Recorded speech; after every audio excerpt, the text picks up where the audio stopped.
Evening, ladies and gentlemen, and welcome to this evening's meeting of the Ridgecrest City Council. We'll go ahead and call this meeting to order at 5:03 p.m. My apologies for the couple-minute delay. Roll call. Mayor Bruin? Here. Councilmember Breeden? Here. Councilmember Heyman? Present. Councilmember Rajaratnam? Present. 4 present. We have a quorum. Okay, next is the approval of the agenda. Is there any changes to the agenda as presented? Hearing none, do I have a motion for approval of the agenda? So moved. I have a motion and a second. Second. Peggy seconded. Oh, And sorry. Roll call? Or no, Or it's no, not, it's going to vote. be digital, right? Are we digital or are we roll calling? I see hands waving. I don't know if that means use this. No, we are Roll doing call? voice. Roll call vote? Okay. Mayor Bruin? Aye. Councilmember Breeden? Aye. Councilman Heyman? Aye. Councilman Rajaratnam? Aye. 4 ayes, motion carries. Okay, next is any public comment on the closed session. Is there any public comment on the phones for the closed session? Seeing none, there's nobody else in the audience. We'll assume there's no public comment from the floor. We'll go ahead and adjourn into closed session at 5:05 p.m. and we'll see you again at 6 p.m. And for the record, the council will meet in closed session for 2 items. One is existing litigation, Mojave Pistachios LLC versus Indian Wells Valley Water District et al. The other one is one case of anticipated litigation. Thank you, Mayor. Thank you, Martin.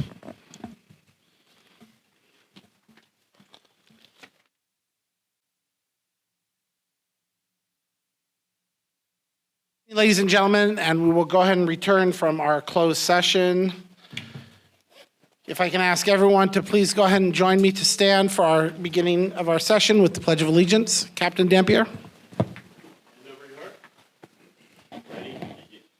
I pledge allegiance to the flag of the United States of America and to the republic for which it stands, one nation, under God, indivisible, with liberty and justice for all.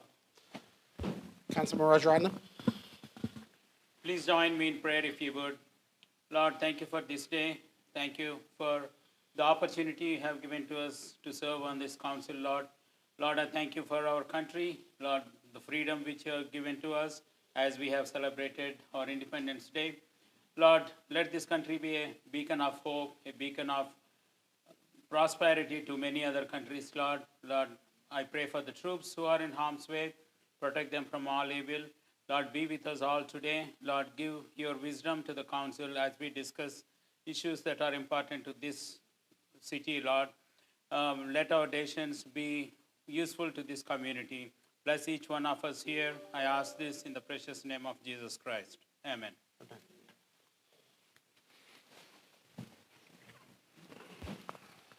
Okay, attorney's report out of closed session. Thank you, Honorable Mayor, council members. 2 items were considered by the council in closed session. There was no reportable action on the first one. As to the second one, to the extent that the demand discussed constituted a claim under Tort Claims Act, that claim was denied by the City Council. Thank you, sir. Okay, next item is public comment of items not on the agenda.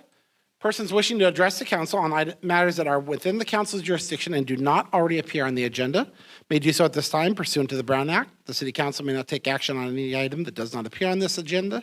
Speakers are limited to 5 minutes. The public comment section of the agenda is limited to a total of 1 hour. Each speaker is asked to provide his or her name.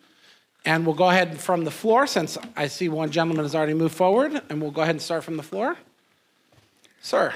My friends, hello. I'm John Gorman, live in Ridgecrest on the Bowman Truck Route / Speedway, which is the Bowman River last time we had rain.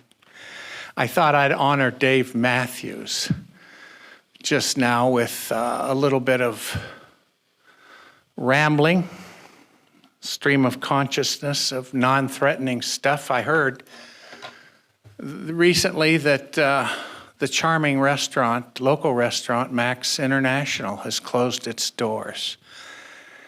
That was sad. We just had a nice lunch there recently. fish and chips without the chips, but enough fish that I couldn't finish it. And it was done well. I worry about this. It started me thinking, businesses close. They do, and it's a heck of a time, especially for restaurants. You have to worry about the costs of everything from gas to deliver the food to a staff who's willing to show up and work. Everybody knows about this, but I think it's tougher on restaurants. And there's a collection of buildings that are standing empty and gaunt because of this. I'm thinking of the Kmart, the In Shape building. Eric, it has a swimming pool. Thought I'd say it.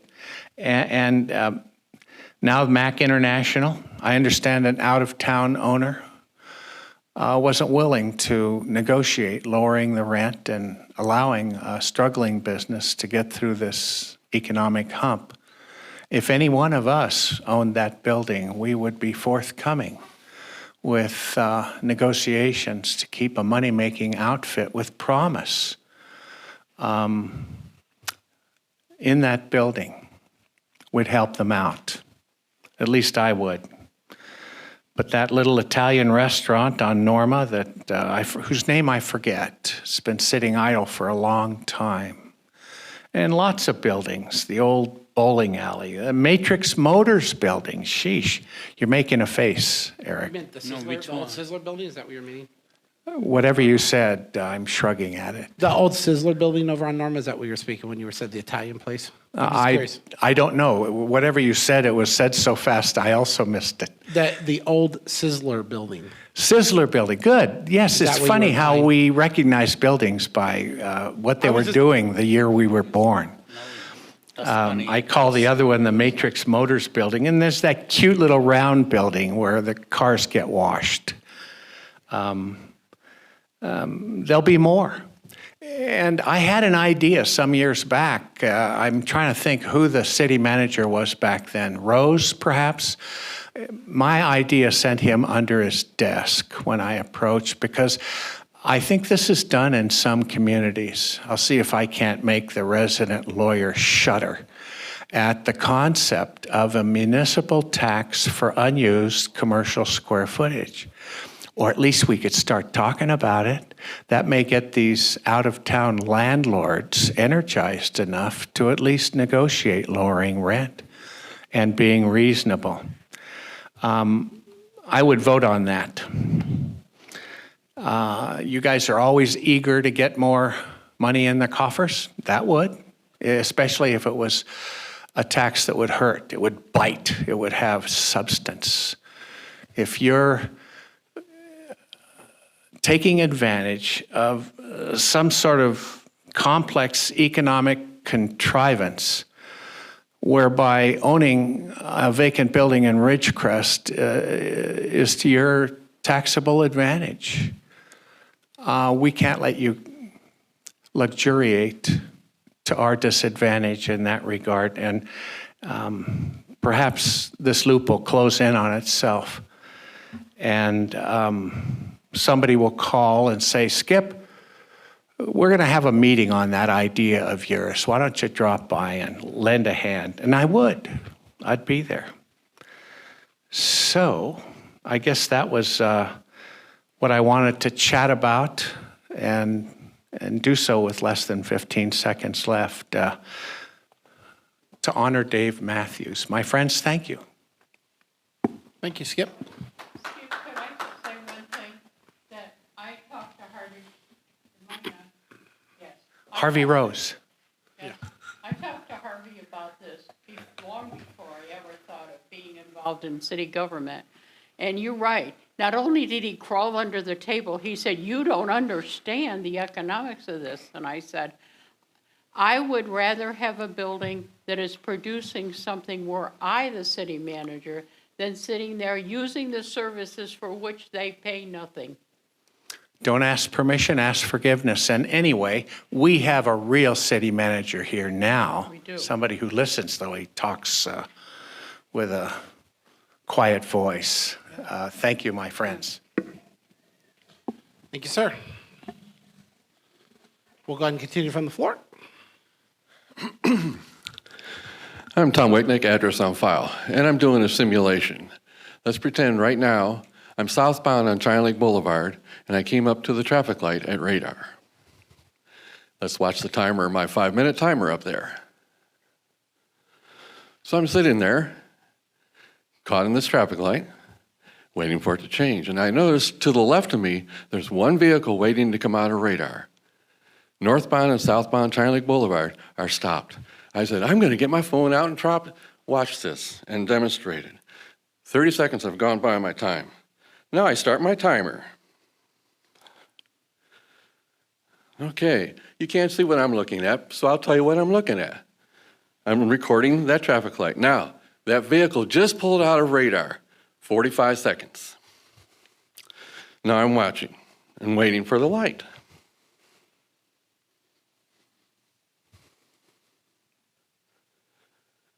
Okay, 1 minute, my time is gone already, okay? That car that pulled out of radar has reached all the way down to the light at Bowman and China Lake Boulevard and gone through it. We're still waiting at China Lake and radar, red light both directions.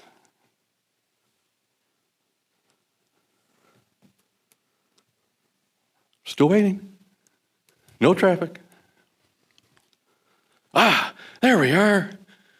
A minute and a half, that car finally stopped, I'm in the northbound lane, finally triggered. Oh, there we are. Southbound got triggered. See how much time I wasted? I know most of our lights work pretty good, but there's a triggering problem with that light.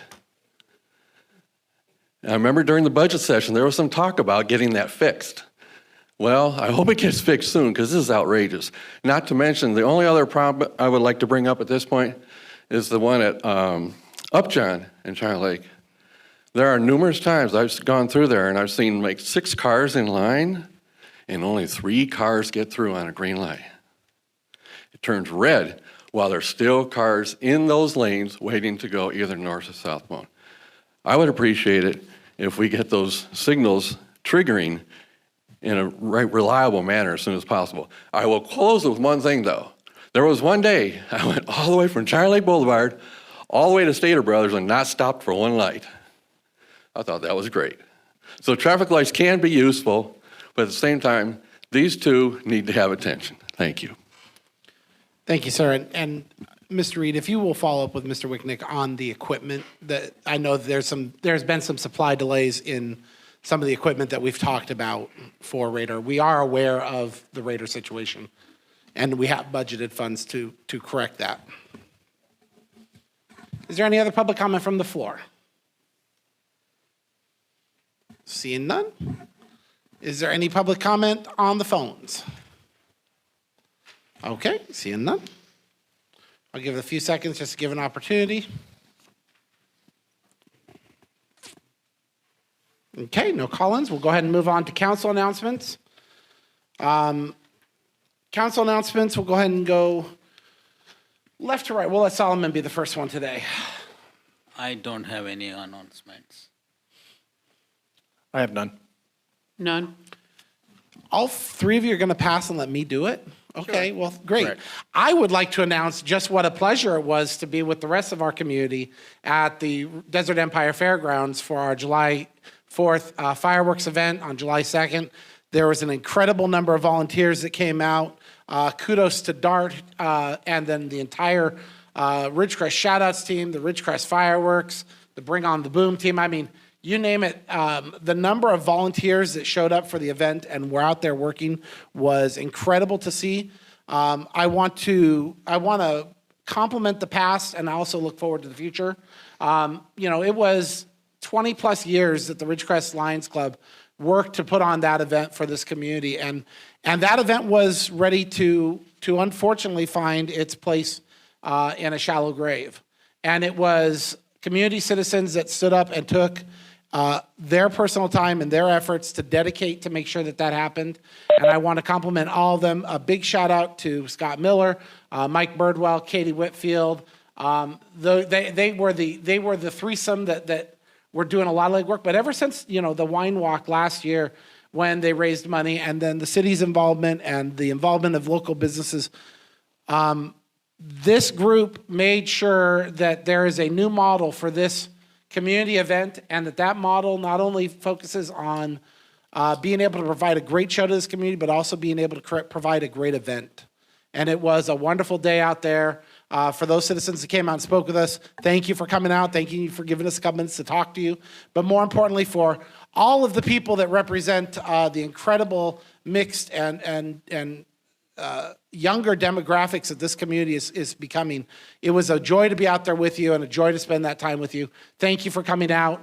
And then finally, I want to highlight the O moment, which was a fire started as a result of one of the fireworks. I mean, you are playing with fireworks. Stuff happens. I was so proud of our fire marshal for letting us have the show in the wind. But in the moment that something happened, what happened? Our incredible public safety teams came immediately to action. They put that fire down. If you've been over in that area, it's not shocking to see a brush fire with the amount of tumbleweeds that are over in that area. It caught, they put it out, they had the situation resolved quickly and with no loss of property, no loss of harm. Great job. Thank you to the Kern County Fire Department and to the Ridgecrest PD for their reaction and making sure that a great community event is not thwarted by what happens in the what-if scenarios. We spend a lot of time cowering or being afraid of the what-if scenarios rather than actually seeing and standing up and appreciating our community. So thank you to both of them, and thank you to that entire team for a wonderful event. I look forward to seeing it again next year, and that's about that. Okay, and I hope everyone else had a wonderful 4th of July and a happy Independence Day. Okay, next is our consent calendar. We have 4 items on our consent calendar. All items on the consent are considered to be routine and non-controversial by city staff. Consent items may be approved by one motion if no member of the council or audience wishes to comment or ask questions. If comment or discussion is desired by anyone, the item will be removed from the consent agenda and will be considered in listed sequence with an opportunity for any member of the public or the council to address the item before action is taken. I will now read each of the 4 items. Item number 1 is a resolution regarding the annual assessments for the Consolidated Landscape and Lighting District number 2012-1, and adoption of the resolution approving the annual engineer's report, and 2, ordering the levy and collection of assessments for fiscal year 2022-23. Item number 2 is a resolution regarding the annual assessments for the Drainage Benefit Assessment District, number 2016-1, and adoption of resolutions 1, approving the annual engineer's report, and 2, ordering the levy and collection of assessments for fiscal year 21-22, sorry. Should it be 22-23 or 21-22? Should be 22-23. Just want to clarify, the resolution indicates the levy and collection of assessments for fiscal year 21-22. It should be for 22-23. We will go ahead and pull item number 2 and have it approved via motion with the adjusted change. Item number 3, announcing proclamations prepared for the month of July and scheduled date of presentation. And item number 4, a resolution of the Ridgecrest City Council authorizing the city manager to enter into a memorandum of agreement with Sierra Sands Unified School District for law enforcement services for the School Resource Officer Program. Item number 3 will be pulled for clarification. Is there an, Item number 2. Item number 2 will be pulled, sorry. Is there any member of the council that wishes to have another item pulled? Hearing none, is there any member of the public that wishes to have another item pulled? Hearing none, we'll go ahead and review item number 3, which was the one item pulled. Item number 2, my apologies, is a resolution regarding the annual assessments. The edit is regarding the 21-22. It should read 22-23, correct? Yep, Mr. Mayor, it appears that it's just a slide that's wrong. When you actually look at the staff report and resolution, the dates are correct. But the item in the consent calendar says 21-22. Yeah, he's saying the actual item in the... Actual item says 22-23. The agenda item does say. Yeah, it appears the staff report listed as 22-23, and the resolution also states it 22-23. No, the resolution says 2122. Page.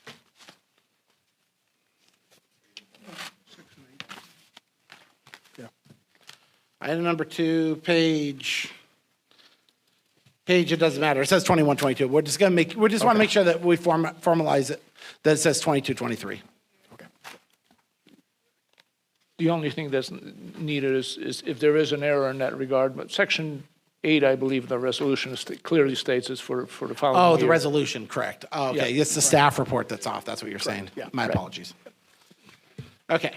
Well, again, we pulled it for the sake of clarification. The clarification is it is for 2223.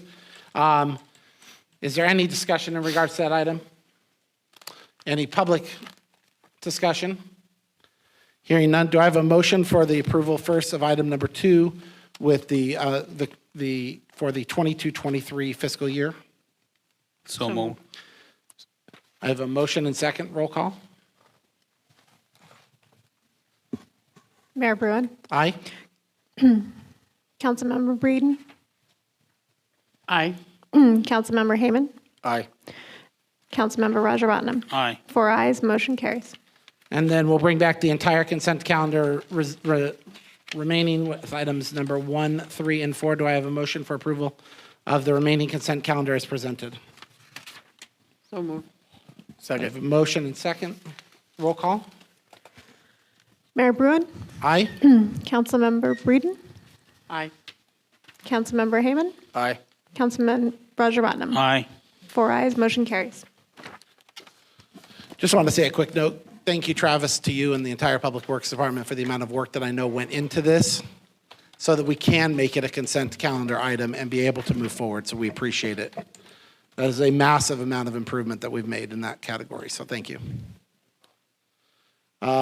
Item number 5 is a resolution of the City Council of the City of Ridgecrest delegating authority under Government Code 2173 to the city manager to make certain determinations on behalf of the agency.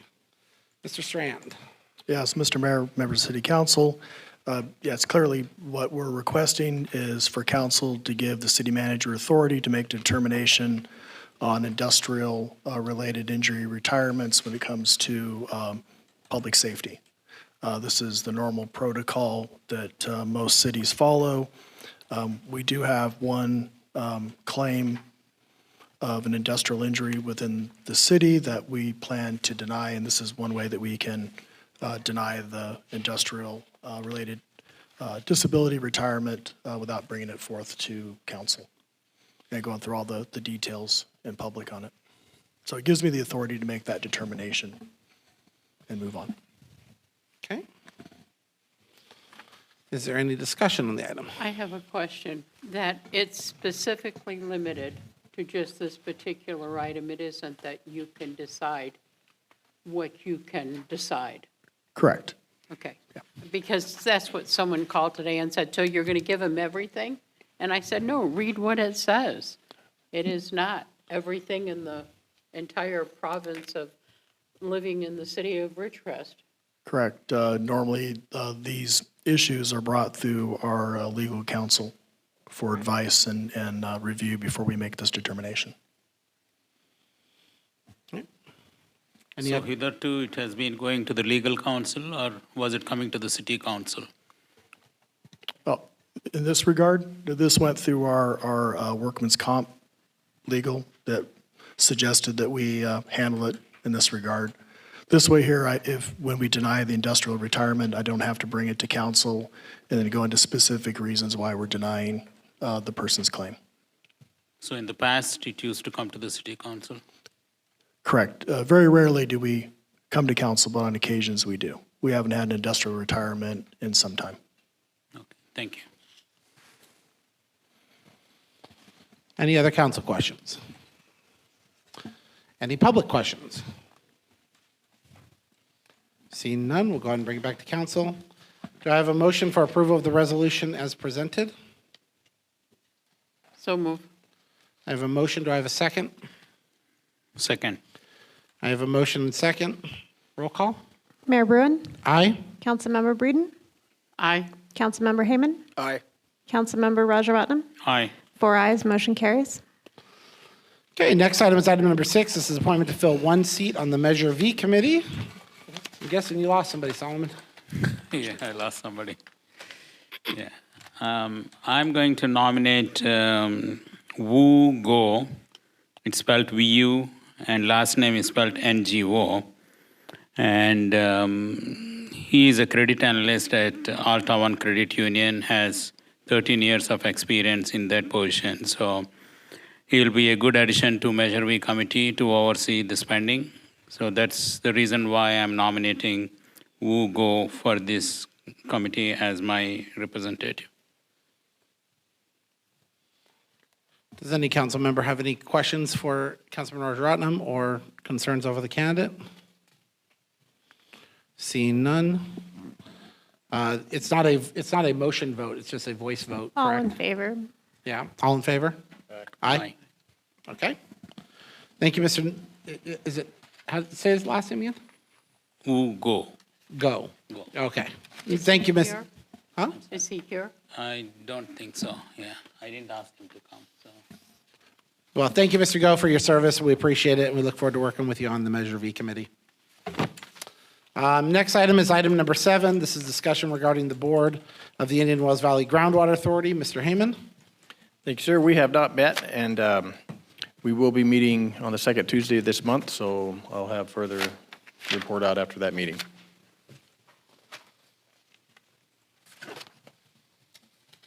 Is there any other council questions for Mr. Heyman?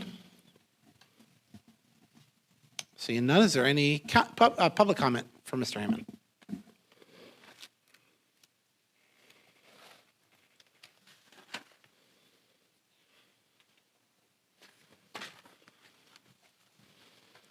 Tom Wicknick, and just a real quick question. A while back, I asked about the exploratory drilling that was being done on the southwest side of the valley. Has that concluded, and what are the results of that, if it has been concluded?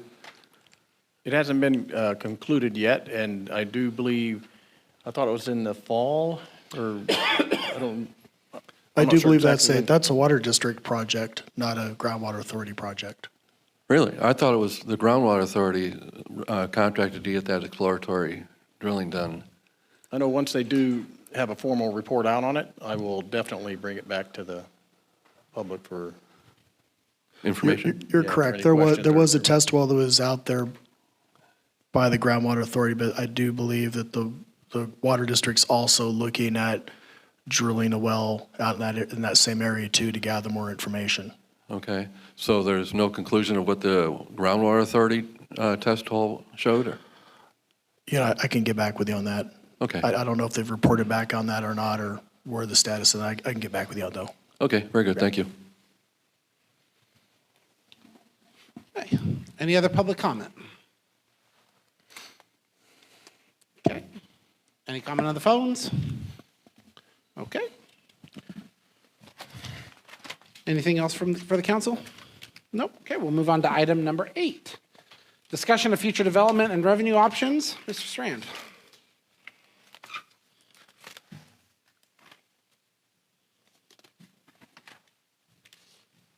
Riley, can I get my PowerPoint presentation? Oh, there it is. Thank you.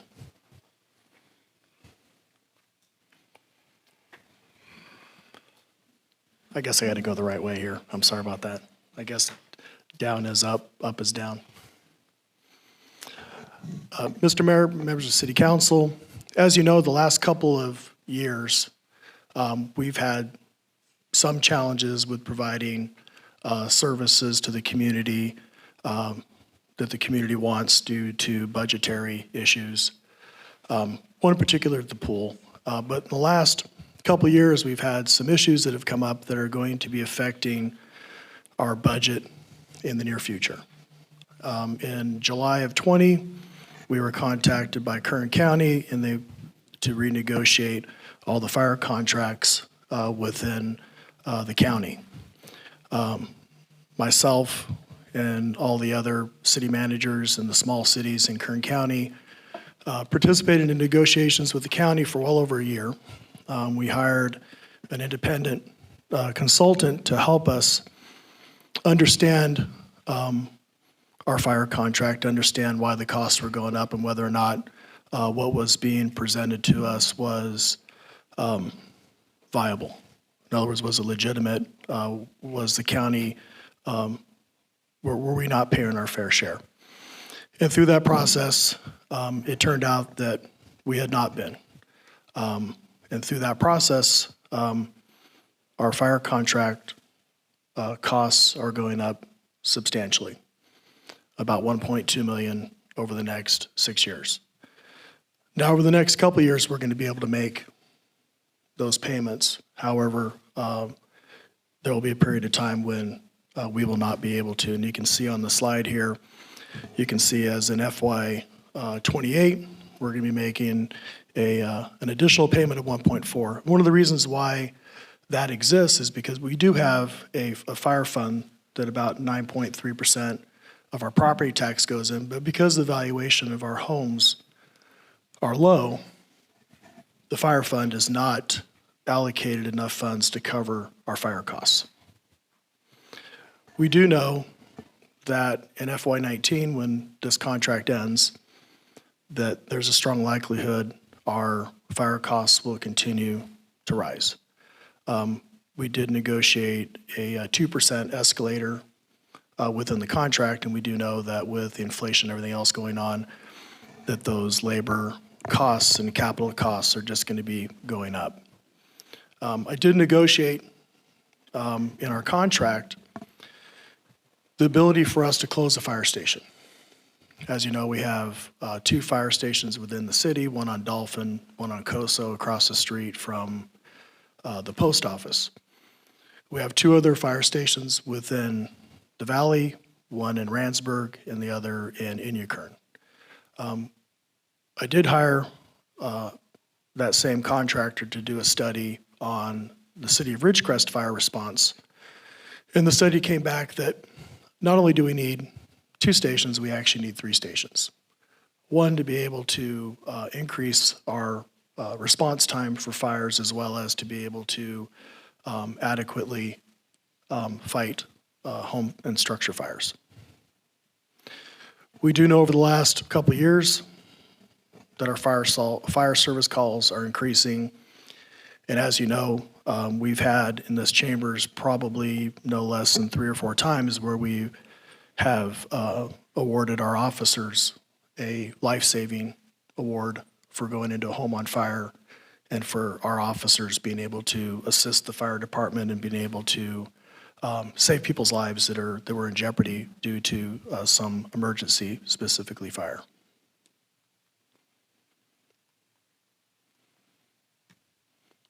We've also, in the last couple of years, have started experiencing an issue within the police department. Up until this last budget, we had not provided a cost of living raise for our officers in the last decade. Because of that and other factors, obviously, we've lost 10 officers since 2021. Now we've gotten some of those positions back, but in a way to be able to stop the outflow of the officers was that to be able to provide this raise within budget, we eliminated 4 positions. I would say that obviously in long-term operations, that's not a good idea. We have not grown in our officer ranks since 2012. When I took over as chief in 2007, 2008, I had 38 positions that I was authorized to fill, and within a couple of years, I was down to 31. And so we were able to get 1 back through Majorel, and we've pretty much been the same ever since. The issue there is that the funding to be able to bring those positions back. Also, we had several other positions. We had a dispatcher position in 2008 that we eliminated. Our calls for service are not getting less, they're increasing. The demand for public safety within our community and the need to have public safety is not on the decrease, it's on the rise. We need to eventually hire additional staff. We need to bring the dispatcher back. I believe we had also eliminated a record clerk's position. With the way the state of California is going, the amount of reporting that we have to do now to the state and the federal government is significant. The amount of information that we have to provide, or the officers have to collect and provide on every stop, is extremely burdensome. It's not an option, it's a requirement. And it does take the work of the record staff to be able to keep that collection of data and the proper maintenance of it and reporting of it in line. Gotcha. Our animal control. We have Mary Stage that works out at the shelter, and she's done a wonderful job. We have improved that shelter significantly through city funds, and most importantly, through donations from the community. One of the things we have not done is, as we have increased our ability to house animals so we can find a way of adopting them, whether we are adopting them locally or whether or not we are moving them to other communities that have a need, we have a significant amount of work that has to be done out there. Now, in the past, Mary Stage has relied upon volunteers to do a significant amount of work out at the shelter. Volunteerism is not on the rise. It is on the decline. And so it's more difficult to be able to find people to volunteer. A lot of the volunteers are aging out, just like we see in most of our service organizations within town. The young people are not participating, and the old people are aging out because they're too old, dying off. They're getting too old to continue. So we eventually need to bring back these positions. Do we have the funding for that? No, we don't. Recruitment and retention. I think this is kind of a universal thing throughout the country at this point in time. I know it's difficult to hire people, and it's even more difficult to retain folks. Going as far back as 2008, we eliminated about 28% of the positions within the city. And we brought some of those positions back, but most we haven't. So we've been making do on a lot of positions where we have single points of failure, where we have one employee that does a significant amount of work. In some cases, we got people that are doing the job of 2, maybe 3 people that had been here previously. We need to be concerned about how we address that. We have HR. One time or another, we had 3 people working HR, and we're now down to 1. We have one person that manages all the hiring, firing, all the HR needs of a city of 131 full-time employees. And that person does a significant job. I know we have Rika that does help out a little bit, but primarily that lays on that one employee's shoulder. We know the community wants the roads fixed. We had Measure L that passed, we had Measure V that passed. They're both of those tax measure revenues were temporary. We do have Measure V that comes up for renewal in '24. Now this year, we are doing a significant amount of road work. I think we've budgeted about $6 million in Measure V reserves to fix the roads. Due to COVID, supply chain issues, whatever it may be, it was difficult for a couple of years to be able to put a significant amount of work within our roads. But this year, we're going to be able to do it. So we know that after we exhaust this level of reserves, we're not going to have that amount of money to be able to aggressively work on our roads.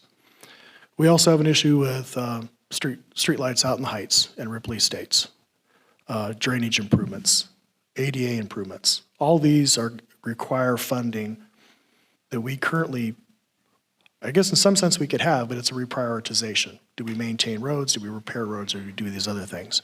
So we know our community has an appetite for us to be able to fix our roads quicker. We have been a little inventive in how we have been doing that. We brought on the slurry machine. We brought on additional equipment, grinding equipment, crack fill machines, and I think that our crew is now coming together to where we can really make a significant impact. And really what it takes is money to be able to do a little bit quicker. And I read on social media on occasions where we haven't gotten to everybody's road. Well, when you have an average about $3 or $4 million a year to put towards that effort when you have 126 miles of roads. And an average road, if you're going to repair it, it's about 1.2 to 1.5 million per linear mile. So you know what that cost is going to be. So I do believe we have the right people in place. We have, Travis Reed, who's our Public Works Director. We're figuring out ways of how to stretch our dollars and really get stuff done. Then we also have the issue of deferred maintenance at Parks and City Hall. Now, we do have the ARPA funding that we are using this one-time money to make some significant repairs at the park. But really what's being left behind is Penny Pool. Penny Pool is over 50 years old, and it needs to be rebuilt. We have sought grants to be able to replace or repair that pool. We had one back in calendar year 21 through the state. We applied for the grant. We had significant amount of public input on how we went forward on that. We didn't get the grant. We've also looked at the Defense Community Infrastructure Program to apply for that grant, and it doesn't qualify. So we hear from the public that they want a pool.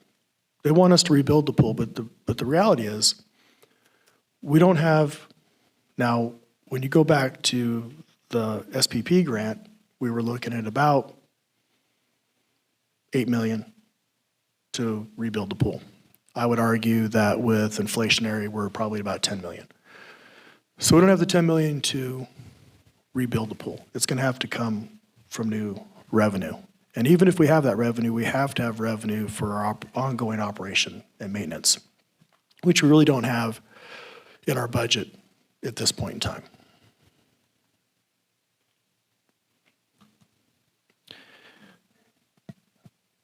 Now we know that I think it's a truism. If you talk to anybody within, well, not everybody, most people, they will state that we need to improve our quality of life.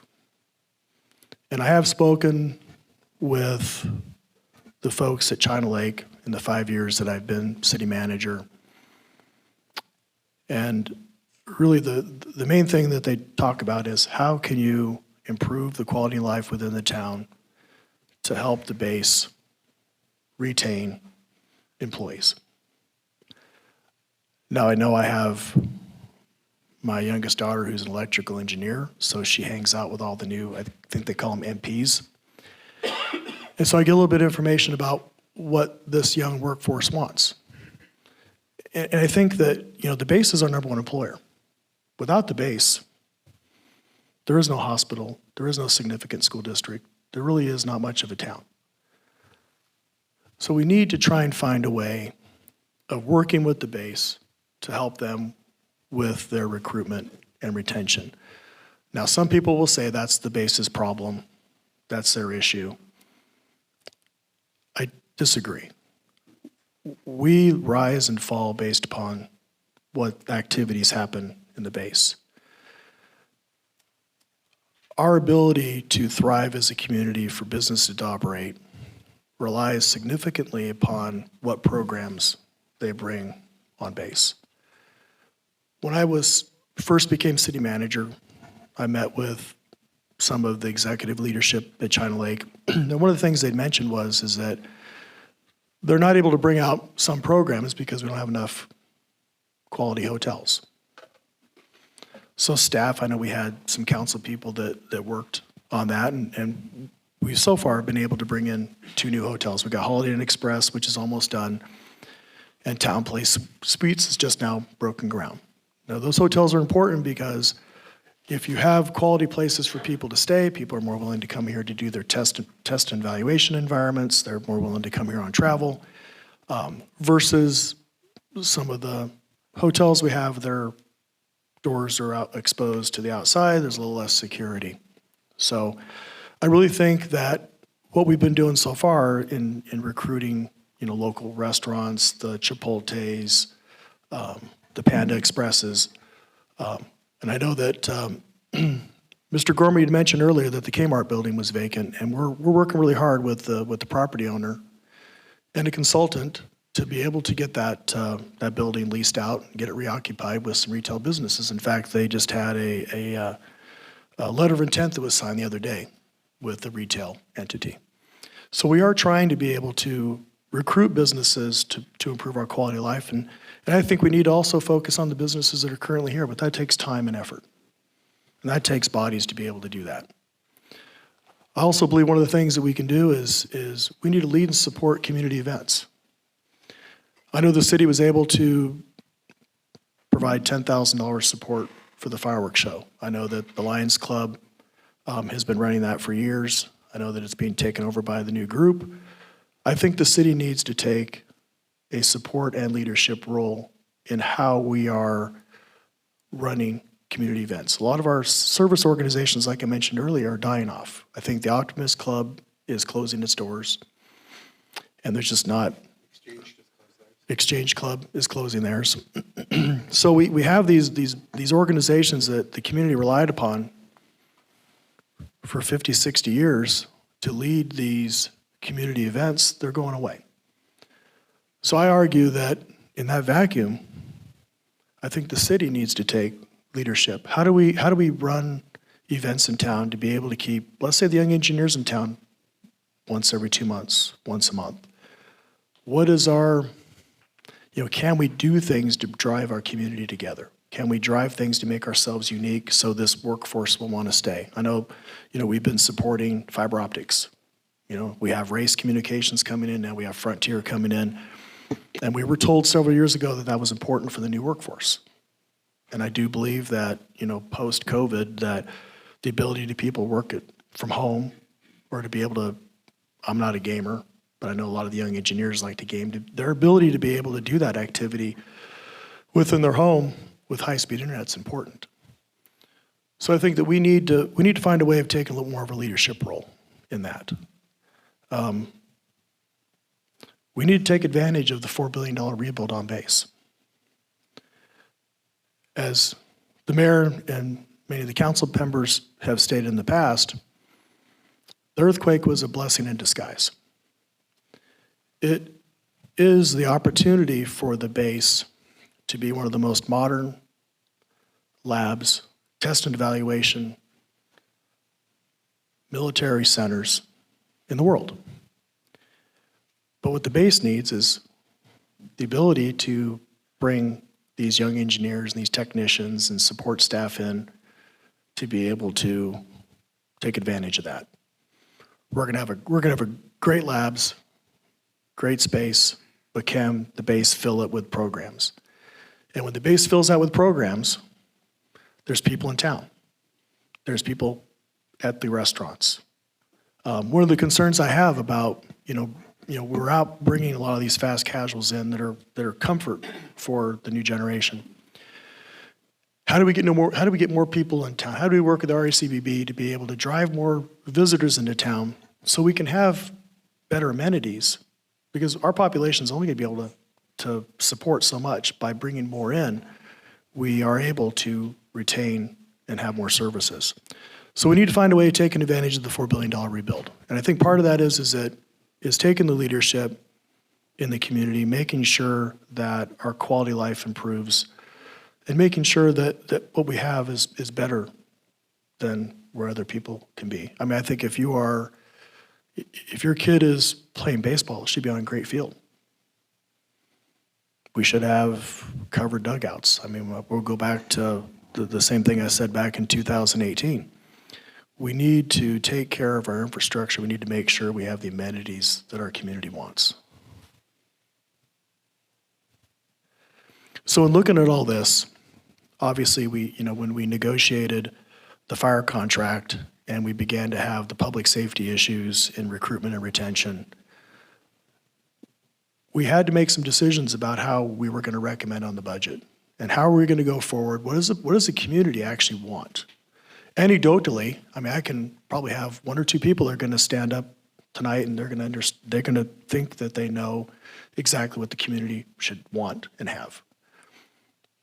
I don't have that ability to be able to get out and have that much of a broad stroke of the community to be able to get an opinion from a variety of people. So we began to reach out and trying to understand what the community wanted. I'll have Cherie take over and let her take over the next part here. So go ahead, Cherie, it's all yours.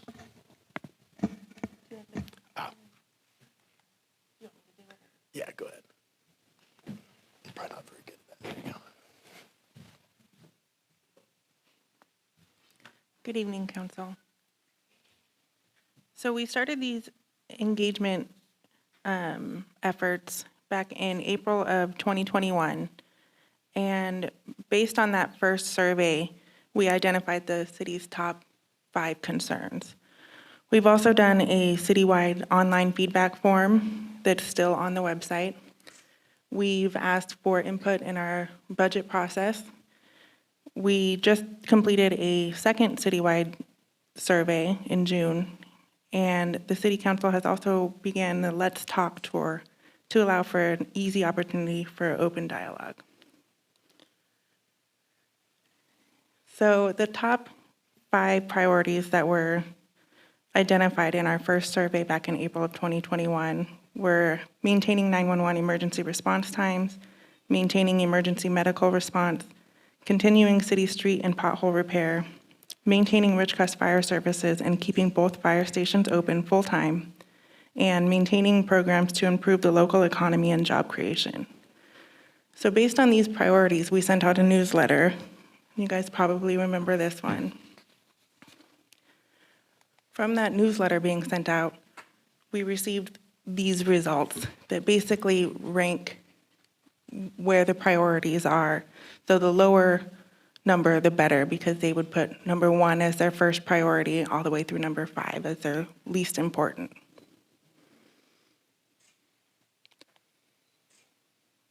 And as you can see here, here's a breakdown.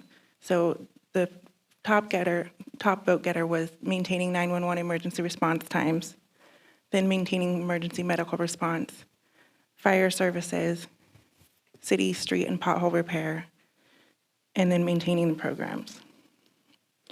The newsletter also had an option for people to write in additional concerns. And some of those top concerns were a community pool, additional healthcare services, crime prevention, homelessness, sustainable water supply, and trash. So you can see the word cloud over there. I took all of the responses that we received, and obviously water and pool are the top 2 concerns. So at this time, we have Brian Godby from Godby Research on the line, and he is going to be reviewing the results of the June 2022 survey. Great, thank you. Can everybody hear me okay? Yes, sir. I'll assume that's a yes. If we could have the next slide, please. Yes, sir. Overview. Great, thank you.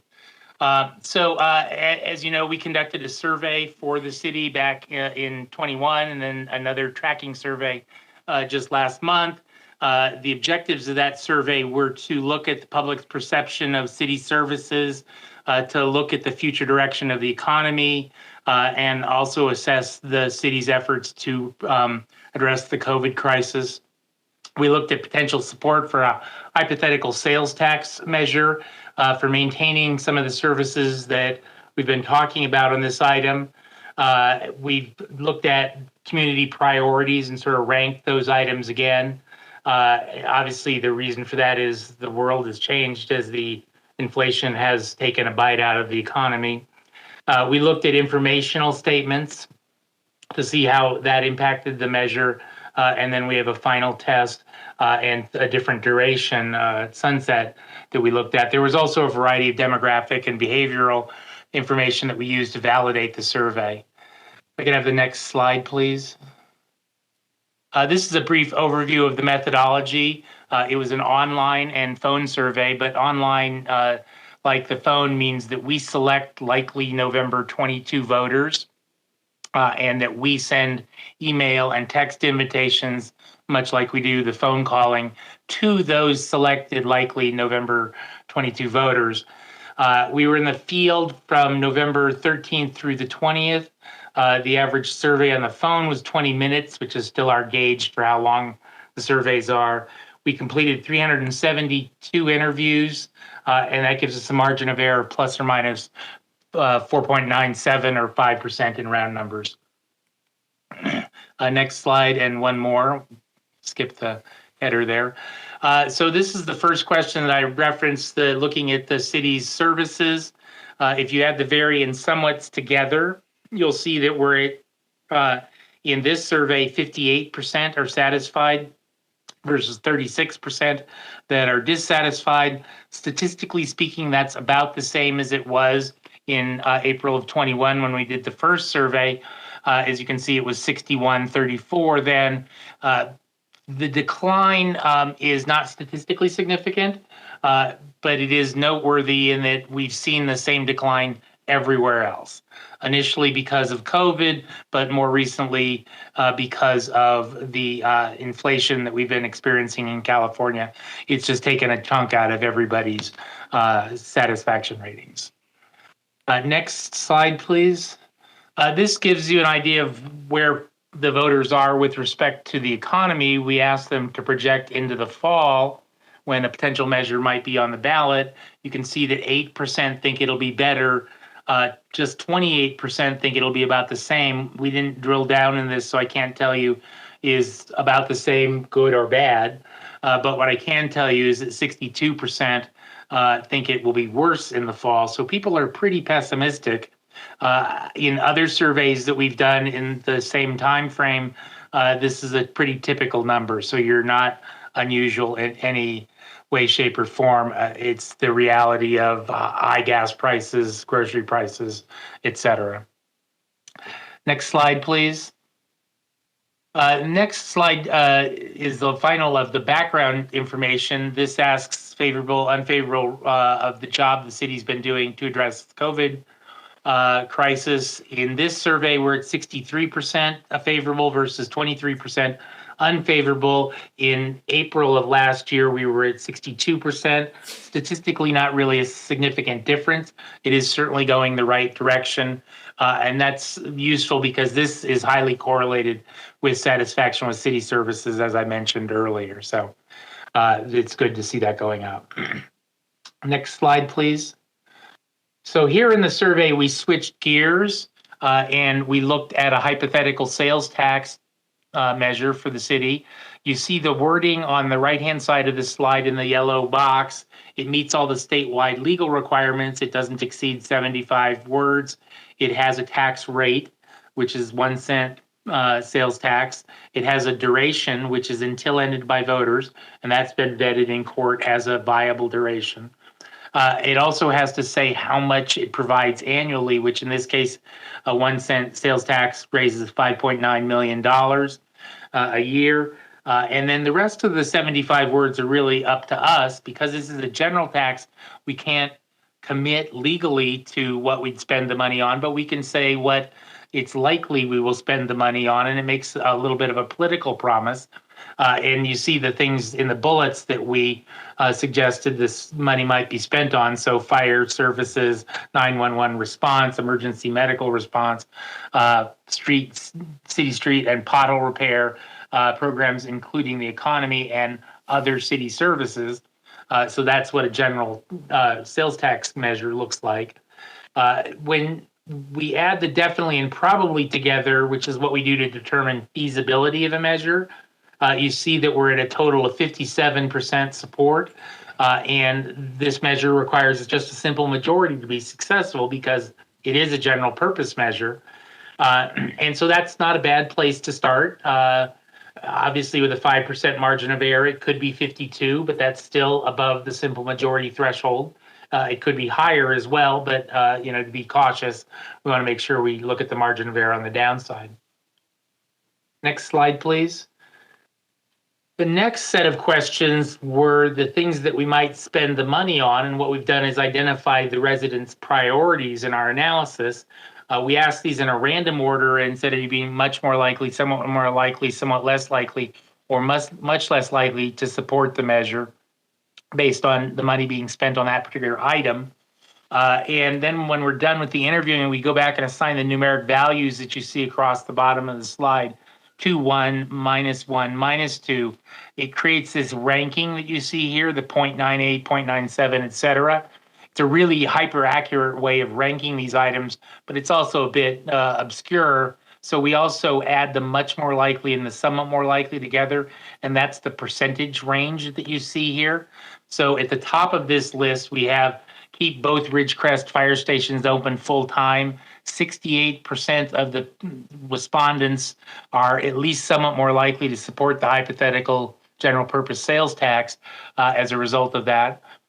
Next on the list is replacing penny pool at virtually the same level. At a similarly high level, we have continued to fix potholes on neighborhood streets, maintain emergency medical response, maintain 911 response times.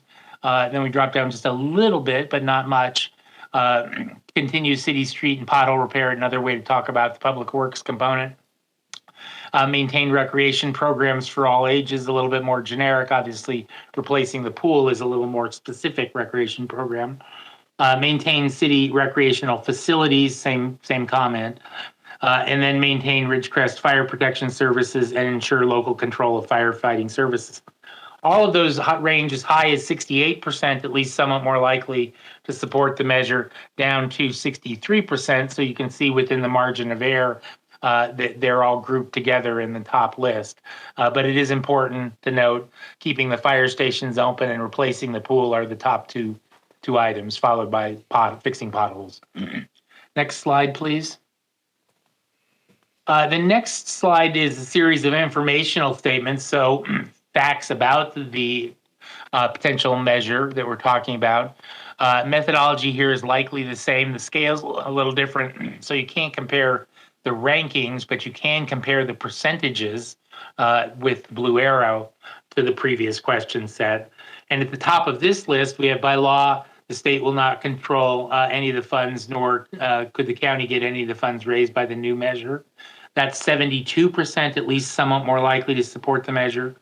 Addressing infrastructure facility needs such as parks, sports fields, recreation centers is essential to the quality of life at virtually the same level.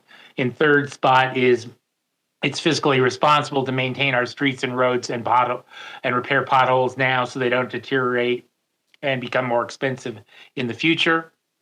Passing the measure ensures that the state and county can't take money from Ridgecrest if they were to have other sales tax measures within the cap.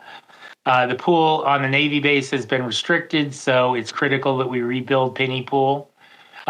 Preventing closure of one of the fire stations in the city of Ridgecrest is critical to maintaining fire services and protecting property and life. Purchasing groceries and prescription medications are exempt from the measure, so it's not a burden on those on fixed incomes. And then finally, the fire department must respond to 2 or more incidents at a time almost every day, so closing a station would be very difficult at best. All of those items, again, between 72% and 64%, at least somewhat more likely to support the measure.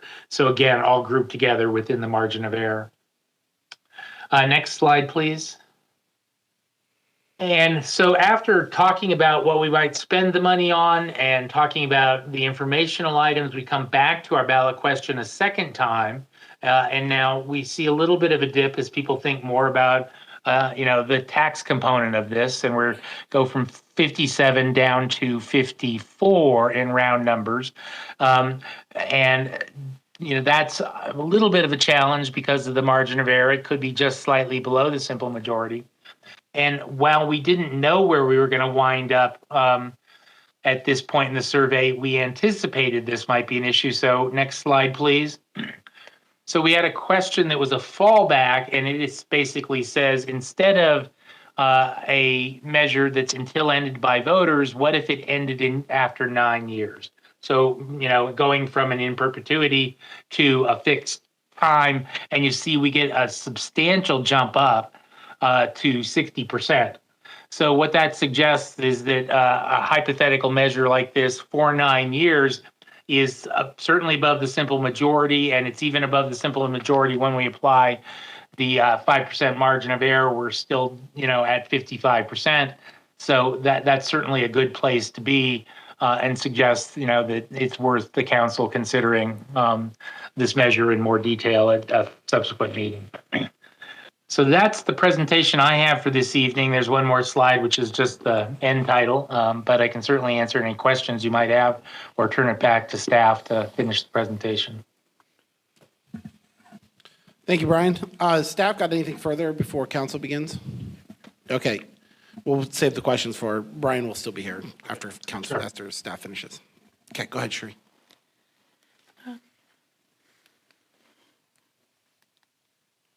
I'm trying. There we go. So as you can see, we have a lot of challenges and needs to address. So we feel that in order to do so, new revenue is needed. In the fiscal year 23 budget, there's a lot of one-time revenue from the rebuild of the base and inflation, and we cannot use this revenue for ongoing expenses.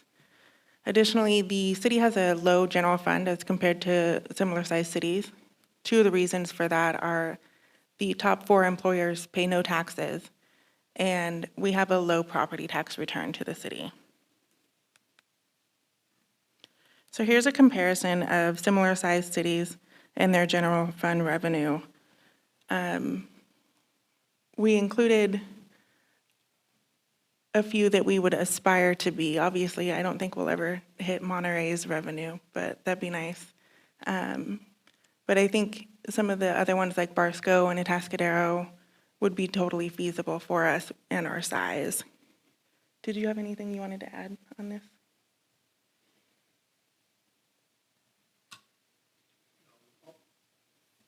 We'll wait after the next slide.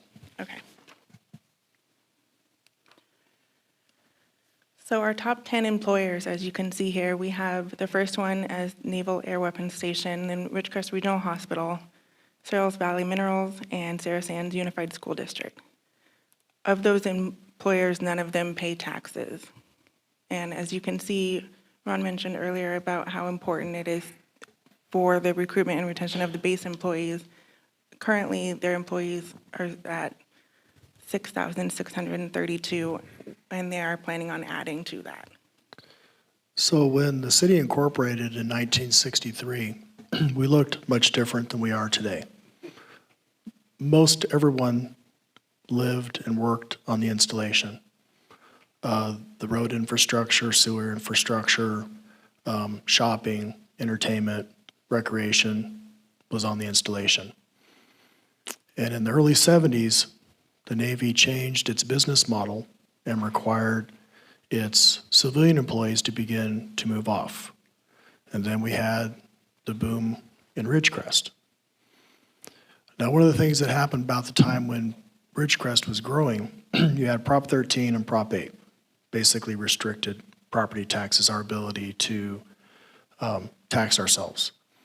At the time, we had one of the lowest property tax rates in the county. In fact, I think there's only one that's lower than us, and that's Arvin. We never really adjusted our revenue to match our new reality of the people who once lived and worked on the installation now lived in town. Our revenue structure is that of a suburb, a community that's more of a bedroom community and not a prime city. Most cities have Melrose, they have electric assessments, they have the ability to tax themselves, they have the revenue. If you looked on the previous slide, you notice there's 2 other cities on there, Lemoore and 29 Palms. They're both in a similar situation that we are. They're both Navy, Marine Corps towns. Their number 1 employer does not pay taxes. Now, in defense of the base, they have a significant number of employees that have discretionary income that they can spend wherever they choose to. And so I argue that our tax base is not appropriate to basically provide the services that I feel our community is demanding from us. Now, we have done a very good job the last few years of fixing our budget, but our current budget does not allow us to rebuild the pool. Our current budget over time is not going to allow us to keep a second fire station open. Our current budget's not going to allow us to hire back officers, and our current budget's not going to allow us to address a lot of these deferred maintenance issues that we have within the city. Now, luckily for us, we have the ARPA money. So the ARPA money is addressing a lot of the concerns that we wanted to address back in 2018. Now, one of the things we did learn, or I learned, from the park assessment was, one, people don't like property taxes, and two, they're really reluctant to sign on to anything that's permanent. So I think there is a compromise. Can we go to the next?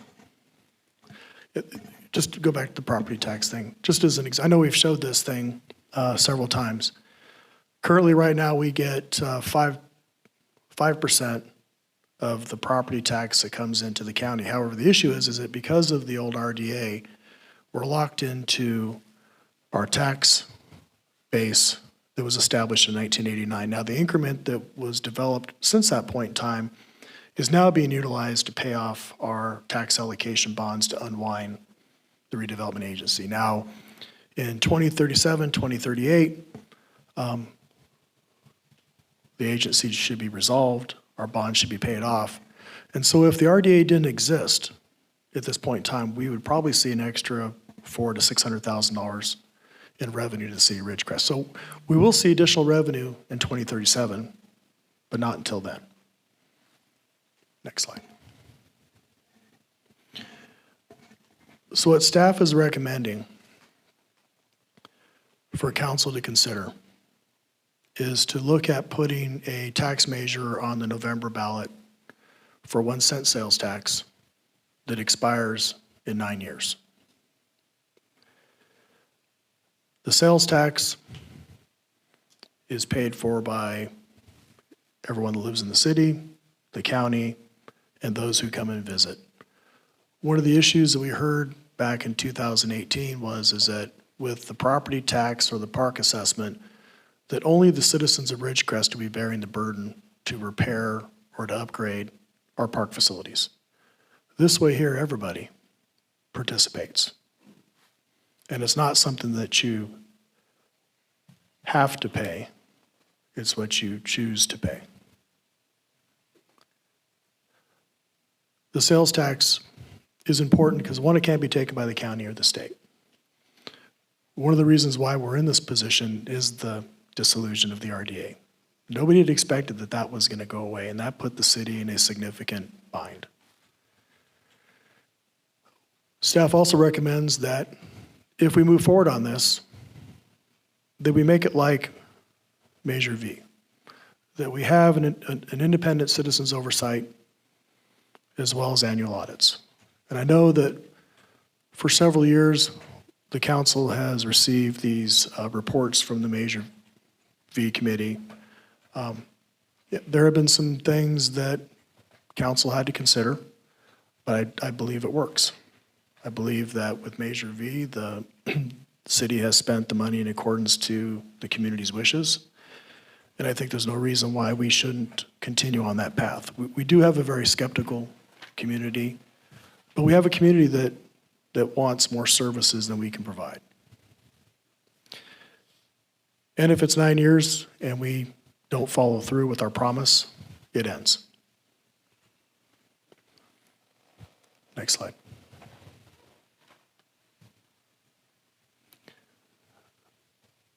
So if we put the measure on the ballot and it passes, the city council can then consider all the things that we had previously mentioned.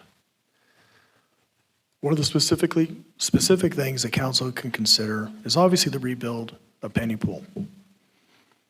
Now, my concern about having a tax that ended was whether or not we could bond it. So I reached out to our bond consultant and asked about that process. And we can bond $10 million over 9 years and pay it back and still accomplish the other issues, the other concerns that are before you. And in fact, by bonding it for 9 years instead of 30, we'll actually save $6.5 million over the life of the bond. So if we do it for 9 years, we will be able to rebuild the pool. Then the only issue is that at the end of that, does the community want to continue it or not? So that's what staff is recommending tonight. We're here to entertain any questions that you may have regarding this.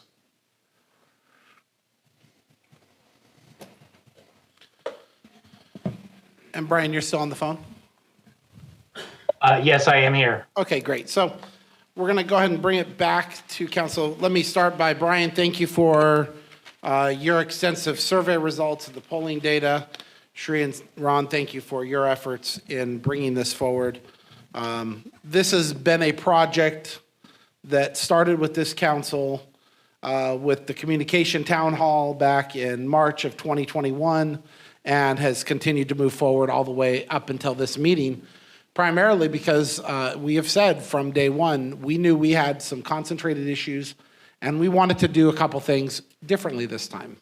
The first is we wanted to have survey data and true survey data that reflects what our entire community's perspective is. One of the things that we often have is individuals that speak as if they represent the entire community at the dais or at the podium. And we wanted to have a full range of the community's opinion, especially representing the new demographics and the people that have moved into our community. The second is we wanted to make sure that we really spent the time thinking about what is the purpose and what are we hoping to accomplish with this. For 2 years now, I've been championing the pool, and I will continue to champion the pool because I have small children who know I want to get in a swimming pool, and I know that there's a bunch of families in this community that want their kids to understand water safety and to have an opportunity to learn and to celebrate something that's unique, especially in a desert community, is why don't we have a place to cool off during the summer in a pool? This entire presentation, I thank you guys for because I know it was thorough. And I think that's what I want to echo at the beginning of this because I'm sure we'll be discussing this for several minutes and hopefully with many members of our public is you have asked us to be thorough in our thought process.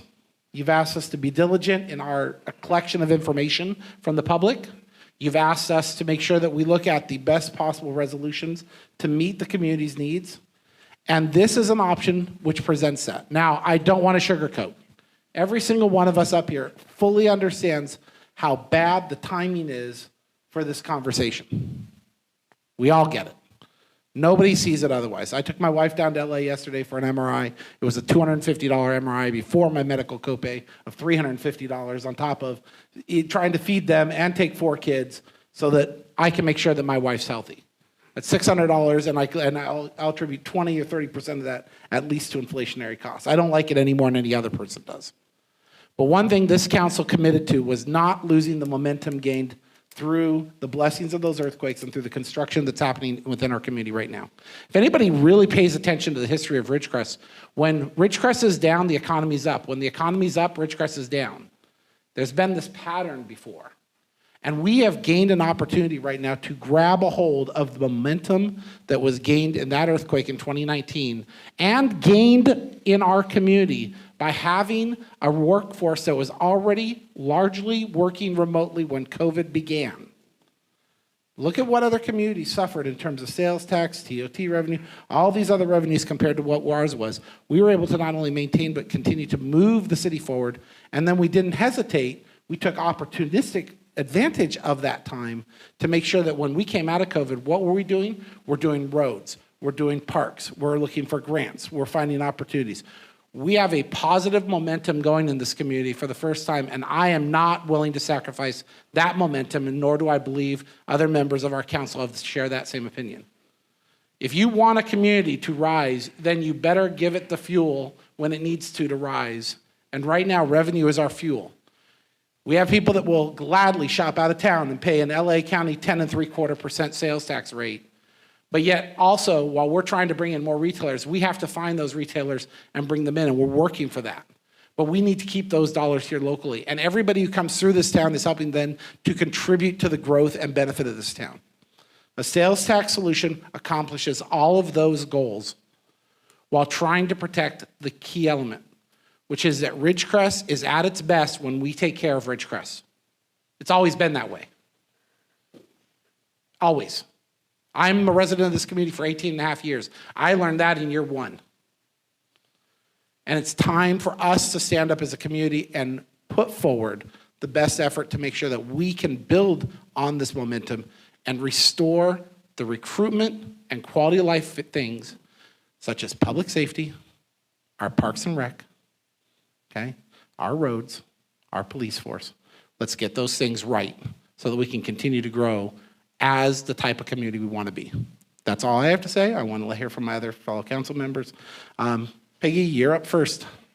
I would like to hear from the people before I make my comments. Fair enough. And we will draw it and then come back, of course. All right. Mr. Raymond? Thank you. So I have a question for you, Brian, on the initial question that was proposed with the favorable and somewhat favorable, and then moving from that to the second question, and it dropped a little percentage. Do we know what that drop would, and because of, well, I don't know what the cause of that was, but do we know what the drop would be when voters actually go into the polls? Yeah, that's a good question. We usually believe that it is within the margin of error. And we've been doing this for 35 years. And of the 95% that we successfully place on the ballot each cycle, it's within that margin of error. So when you look at the final test of the until ended by voters version, we're at 54% in round numbers. And so that could be as low as as far low as 49, sorry. And that's why we think the 9-year works, because when you look at the 9-year, that duration difference changes the total support to 60% in round numbers. And again, with that 5% margin of error, we could be as low as 55, and we think you'll be within that range. But, worst case is 55. That's still a win on election day. Very good, thank you. So my only added part here is that I look at the employee compensation for the city, and I know all these things that we have on this list are important, and I agree with the majority of it, but I'm kind of looking at it from a selfish perspective, is I want to see employees from the city of Ridgecrest be brought up to a fair and reasonable current level of pay, and so I'm in support of whatever we can do to help facilitate that. But Solomon? I do have a question for Brian. So Brian, this is what I'm understanding, out of the 8,400 eligible voters, the participants are around 372, is that right? Were completed interviews, yeah. They went all the way through the survey, which gives us that margin of error that I've been talking about of plus or minus 5%. Okay. So is there any reason why there wasn't greater participation? This is a small universe of 8,400 people. Survey response rates have continued to decline over time. This is actually a very good response rate for a city the size of Ridgecrest. It's not uncommon for us to do 400 interviews in a city 4 times your size or 5 times your size. So from a statistical perspective, and I know it seems strange because it's not a census, but you just can't do a census on this kind of topic. We only get a census level data every 10 years when, the federal government does the census, and they spend a ton of money doing that. So given the size of the community, the costs of surveying, this is a really good sample size. Okay, thank you. I do have a question from a concerned citizen. So should I wait for public comment? It's your call. It's your floor. Okay. This is about comparison with Vasco.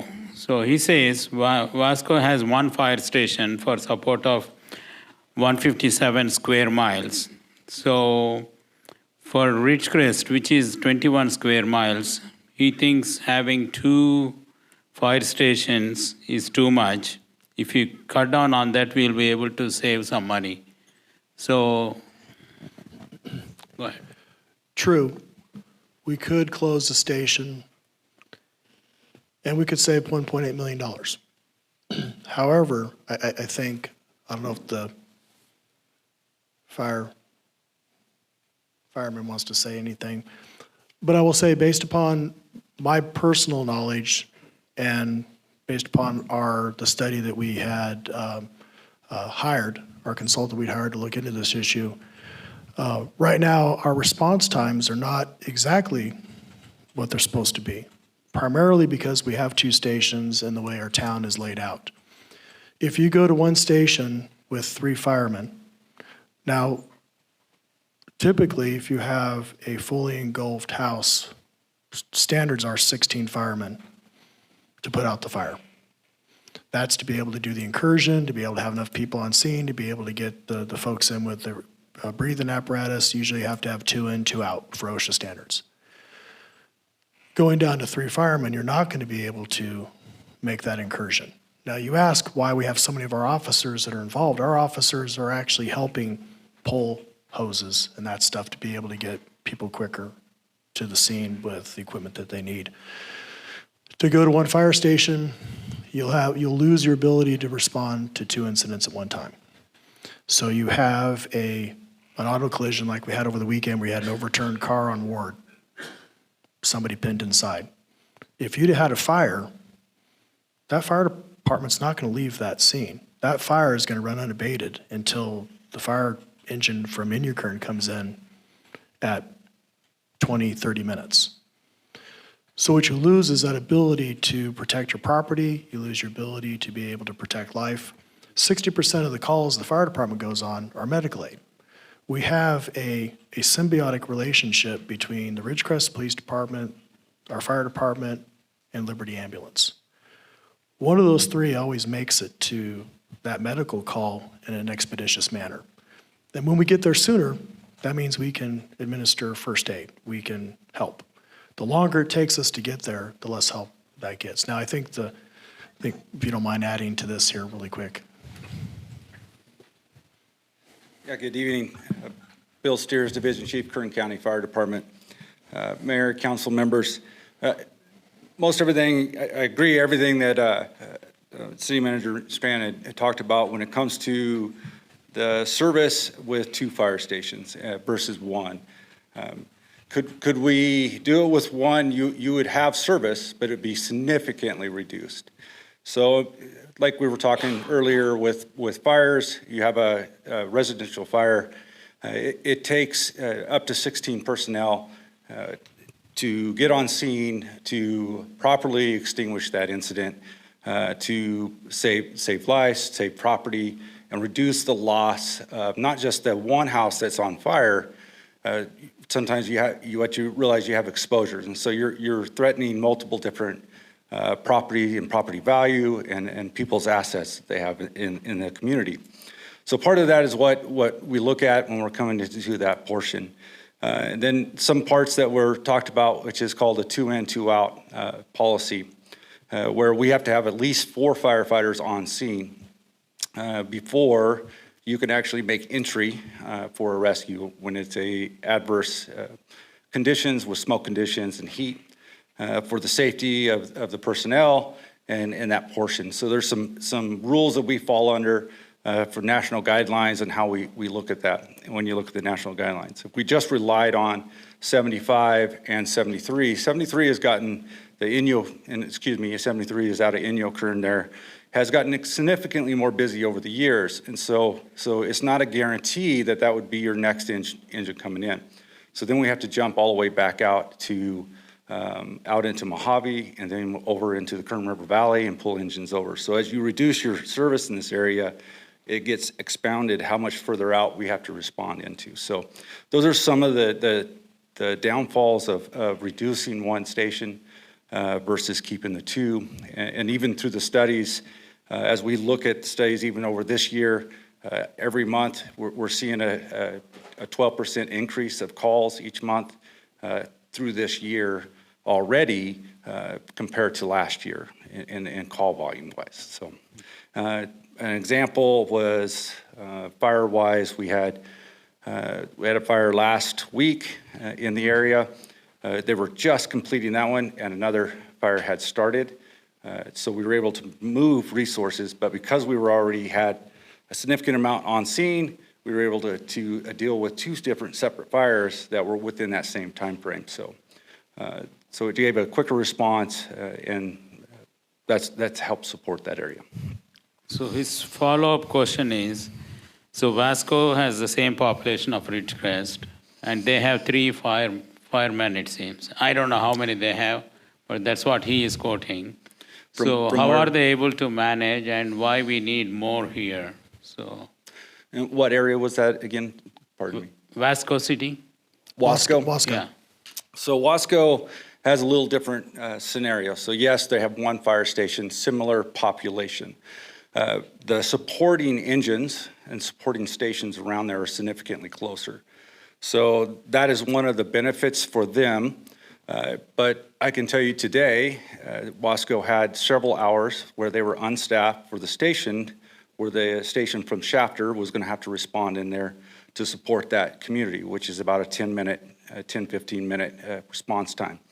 The reason for that was there was another fire that they went to that they have to support. So Wasco's engine clears and supports fires in McFarland, supports fires that are in Delano also. So the way they spread out and how we backfill in there. I also have the ability to backfill out of Bakersfield quicker.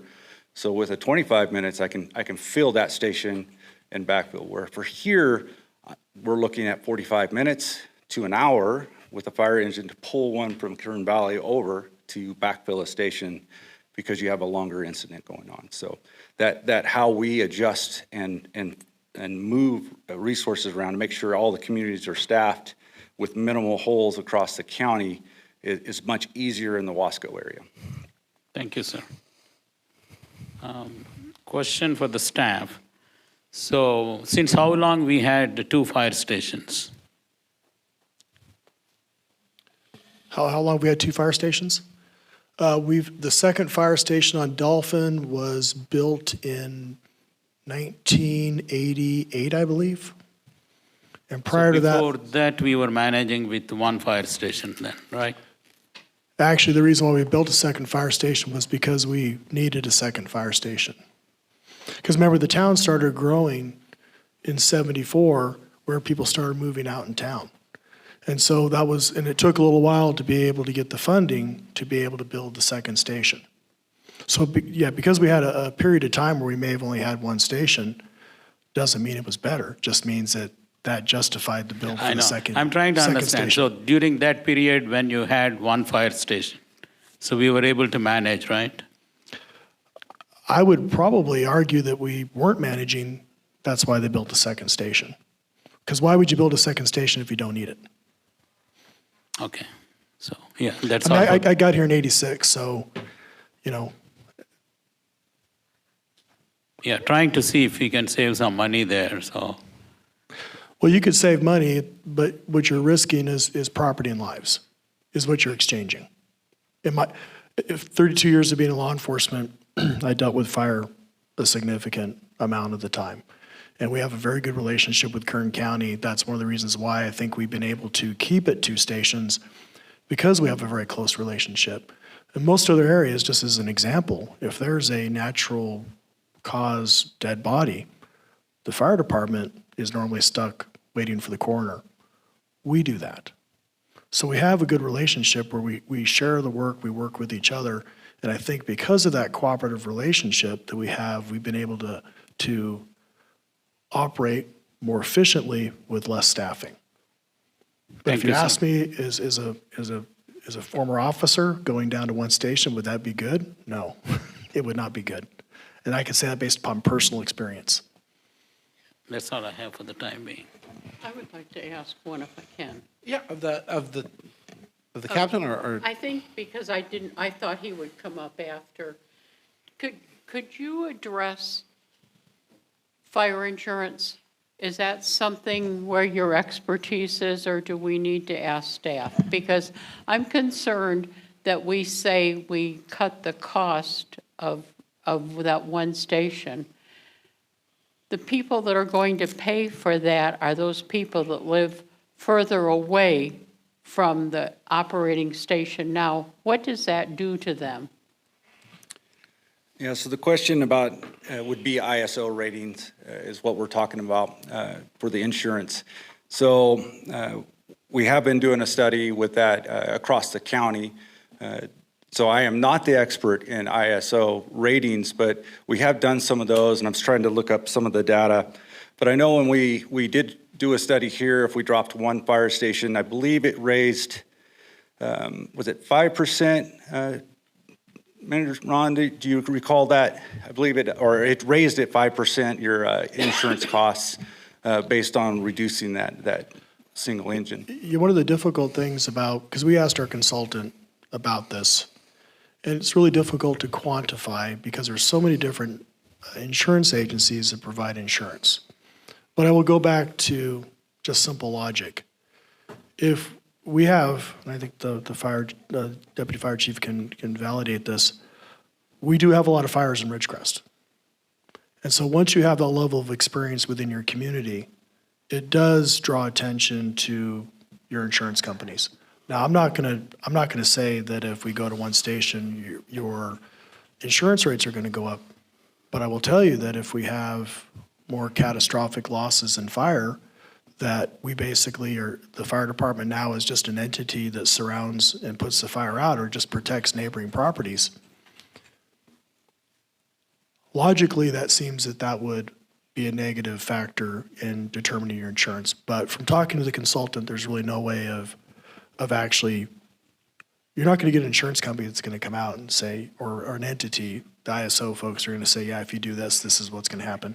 It has to do more with your experience, more of your auto accidents. They look at number of auto accidents, number of injury claims, and then based upon your area, they set the rate. So I'll be honest with you, we explored that, and I think that is, I cannot say that whether or not if we do that, your insurance rates will go up. Don't know. Yeah. Can I jump in there and just give you one more piece of information, Peggy, so that you can answer your question? Obviously, I concur with City Manager Strand. We've been researching this. We've been asking the questions. I want to highlight one more important factor in the ISO and in how insurance has been acting in California specifically. And I would ask the captain this.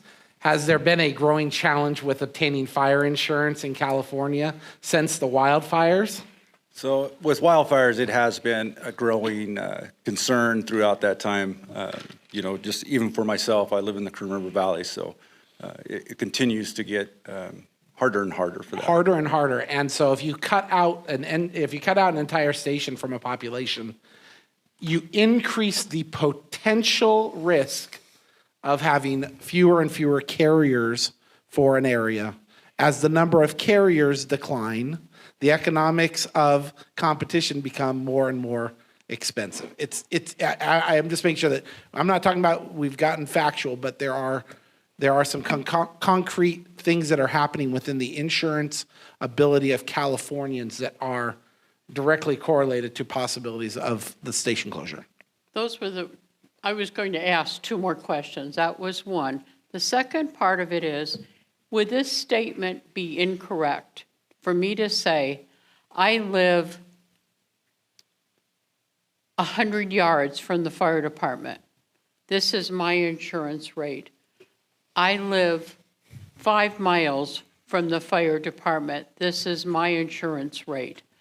Would it be inappropriate or incorrect to say those who live closer will pay less because it's based on their companies who's carrying their fire insurance, and the other people that live farther away will pay more?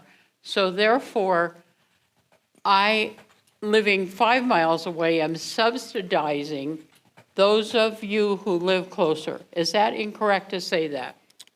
Well, whether that cost you more money or not, I'm not exactly can say one way or the other what that company would do. One of the questions they do ask, an insurance company wants to know, is there's a couple items. They want to know how close your house is to a hydrant. They always fire ask hydrant. that. They also want to know how close you are to a fire station because they are calculating in the response times from that station. Now, whether that equivalates to a significant amount in your insurance fee, that's based on what that insurance company is. You know, and part of that ISO rating is really about the overall classification of a fire department service for your community, where it's a bigger broad. So like right now, the ISO rating, the fire is it's a class 3 service for Ridgecrest is where we're at right now with two fire stations. So if you drop that one station, you would drop your classification would drop to a class 2. And so that would, it would drop to a class 4. And that would affect, because the ISO rating, they look at those ISO ratings when they start evaluating insurance across the board and then they do take into effect those other areas. So the lucky few that live close to the station probably would pay less for their fire insurance than those that live far away. Madam, I okay, can't I'm say putting it you for on the sure spot. that they It would, depends but on they how many definitely bundle use that policies they information. have and everything else. It's just, Yeah, yeah. Yeah, I asked the consultant that question, just because I figured we needed to know. If we were going to be asking to close the station, then we need to know what the effects were. And really, at the end of the day it just depends. It depends on the insurance company. There's just too many insurance companies to be able to state, if you close the station, this is what will happen. We can't say that. Okay, that was my question. I wanted to wait to Great. see what other people. that's why it's a discussion item. Thank you. Any other council discussion? Okay, we'll go ahead and open it up to the floor. We'll go ahead and I'm going to do phones first, just because I don't think I have anybody on the phones, and then I'll take from floor. Is there anybody on the phones? I do not. Okay, we'll go ahead and begin from the floor. If anybody would like to come up and offer their insight.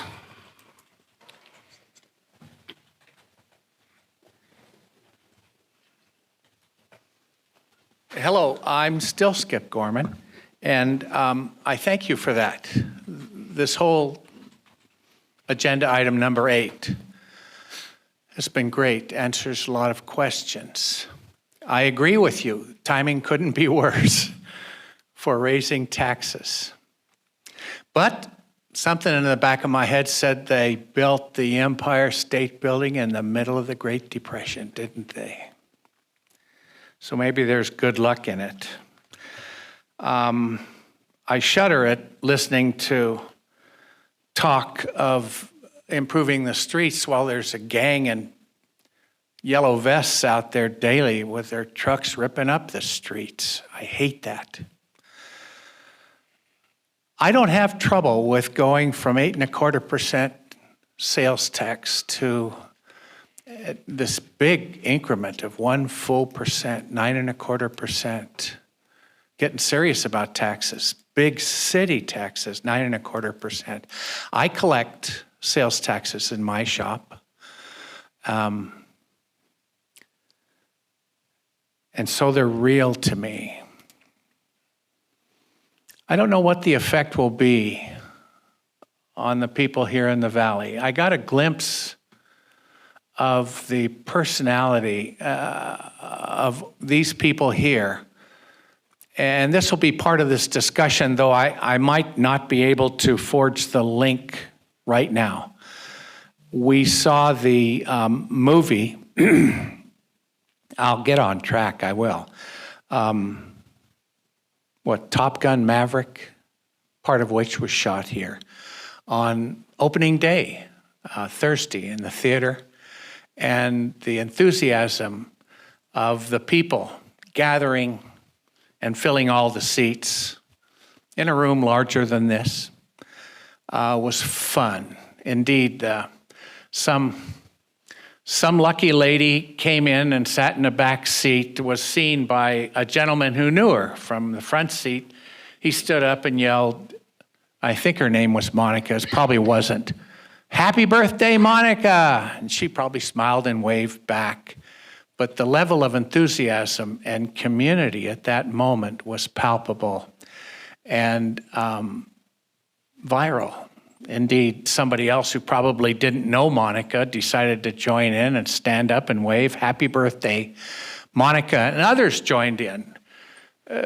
Perhaps half a dozen, "Happy birthday, Monica, happy birthday, Monica," and then the whole crowd I swear this, and if you were there, you saw it, broke into a happy birthday song for this poor lady named Monica who's trying to crawl under her seat back there. And it was just wonderful, and we all clapped. That sense of community has a lower threshold here than in many other places. We may take advantage of that here.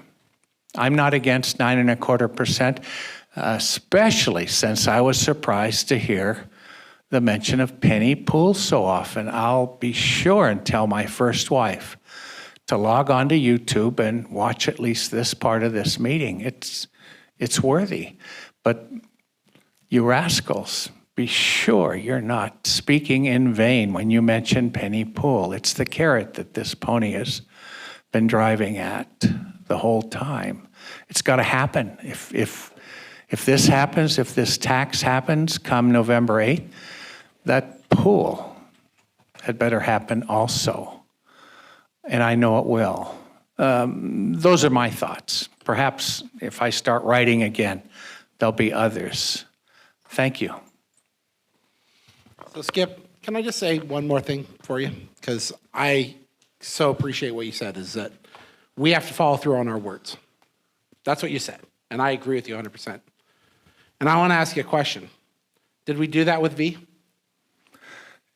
Say that question slower. Did we follow through with what we said we would do with Measure V in protecting public safety for the police and repairing our roads? And I want to point out that our roads went from an index that was below 50 to an index where we're doing $3+ million this year in roads. I just want to highlight that one of the things that this community loves to throw out is the distrust of elected officials, the distrust of people. And you know what? I think they have every right at sometimes the national level, at the state level, at the county level, and even down to the local level to have some distrust. I don't think that's an inappropriate phrase for some people to say.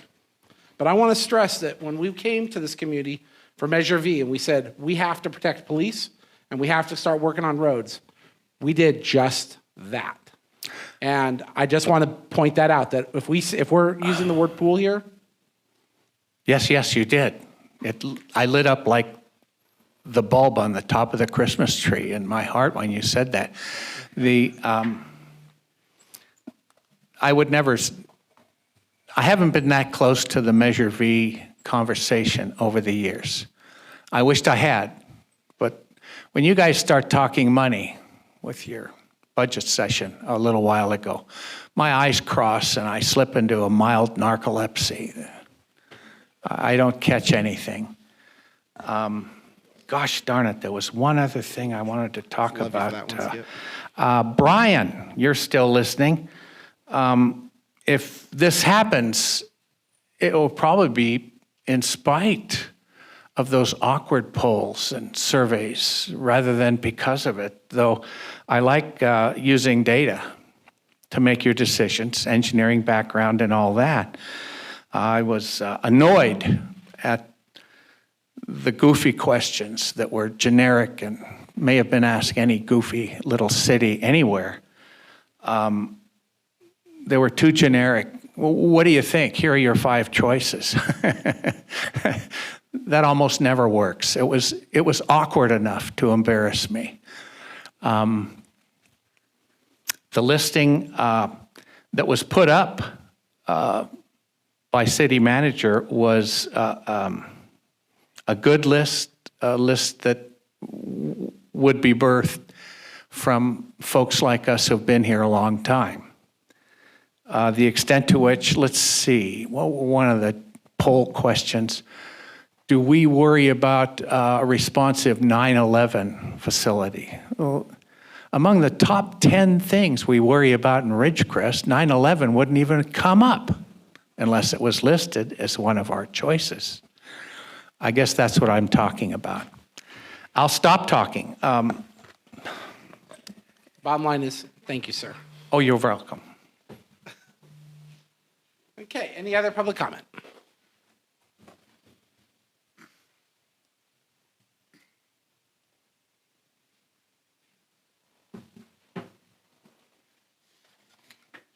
Just for fun, I won't give my name simply because California law says I don't have to. You all know who I am, and everybody else, most people listening, know that also. So let me get on to the facts of the matter here. Something that, well, let me just first say, I seriously doubt if anybody or the vast majority of people in town are going to want to say, oh, let's go to one fire station. I don't think that's going to happen. That just kind of shakes their little safety tree a little too much, and so fine. So we keep the 2. I seriously doubt that we need 3, but we haven't got any substantive data to back up that claim, so there's no point arguing. So we're looking at, well, not right now, probably, what was that, 7, 8 years from now, another 1.4 million. In the meantime, you know, if you're trying to get 1.4 million for that, you're raking in a whole bunch of extra cash.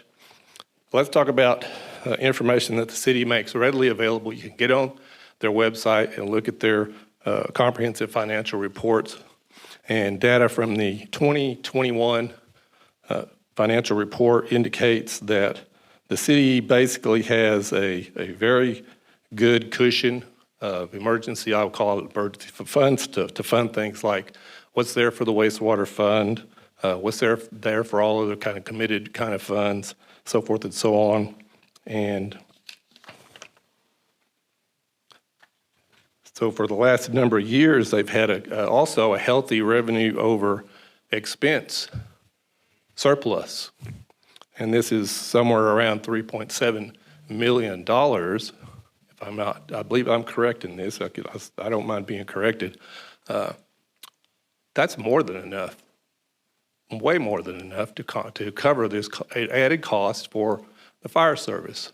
So the question would be, with that kind of surplus, with the fact that you also got a nice, healthy reserve set aside, which you didn't have a few years ago, and that's up to, I believe, $8-9 million, which is almost a full year's budget.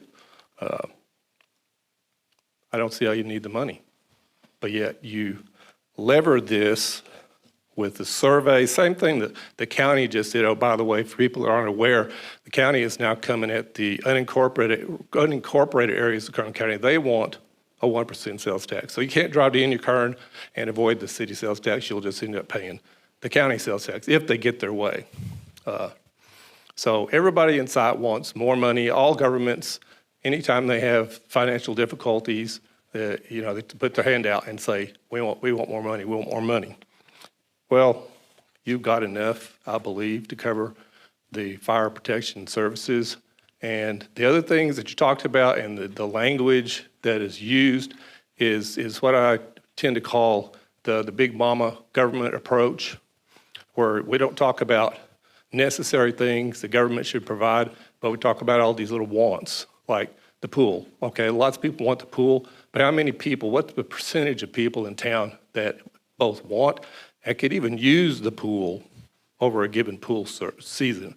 I'm going to hazard a guess it's not, maybe 10%. So you want to spend a good bit of money to service the want of 10% of the community. Well, that's your purview to do that. And if people want to buy the argument, then they can vote for the tax, vote to tax themselves more to help pay for that. Now, this tired old language of, we got to worry about recruitment and retention for, big mama bear base that has who knows how many more times revenue than this city ever did. I'm just tired of hearing that. We hear it every time, talk about new taxes come up. Like we somehow have to do the retention job of the base. Well, let me just tell you, with the economic storm that's going to be coming in the future few years, and it's not going to be short-lived, people will come to work on the base just to get to work, just to get a salary and an income. They'll be glad to be here, and they won't be whining and moaning, saying, "Oh, the parks aren't perfect. I don't want to stay here." So that's just old and not going to work. If you could push this over on people with these kind of promises, that's fine, but I cannot reasonably support it, especially knowing what's coming at people in the future years and how they're going to have to cut back their spending. And I know I have to quit because you won't give me 10 minutes like you will Skip Gorman. You like to cut me off as soon as possible. So I don't support it. I'm going to be writing against it. And good luck on you guys that are going to run to keep your seats in the future and want to put more tax on people at the same time. Thank you, sir.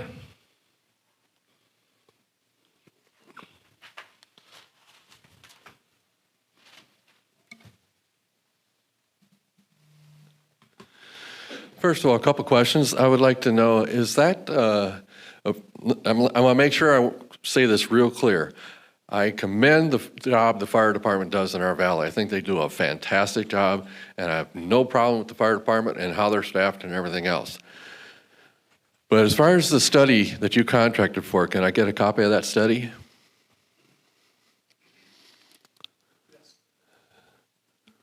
Yes, I'll give you a copy of it. Okay, then when could I come down and pick up a copy of that study? Oh, that'd be great. Yeah, I can email it to you. Okay, and you have my email. Okay, my concern, because you opened that segment up with fairness on distribution of funds between the county and the city of Ridgecrest and into the Indian Wells Valley, and that's always been a concern of mine.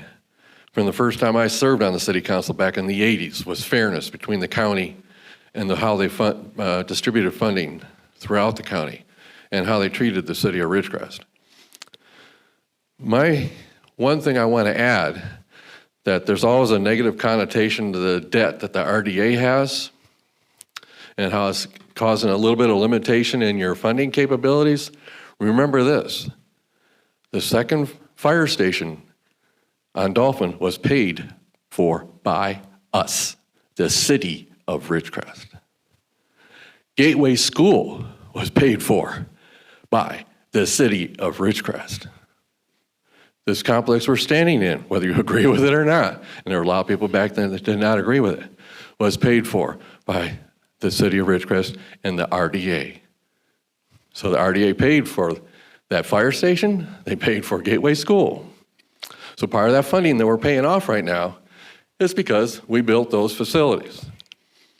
So remember that when you're thinking about the negative connotation of the debt incurred and how it's being paid for. One thing I would like to say is this, I need more information. And that's why I asked for that particular item in the contract, because I think that there's a problem with the fact that you're going to be adding this 1% onto Measure V, which is another 1%. So this, will Measure V be asked to replace that when it has the sunset? That's the question I would have.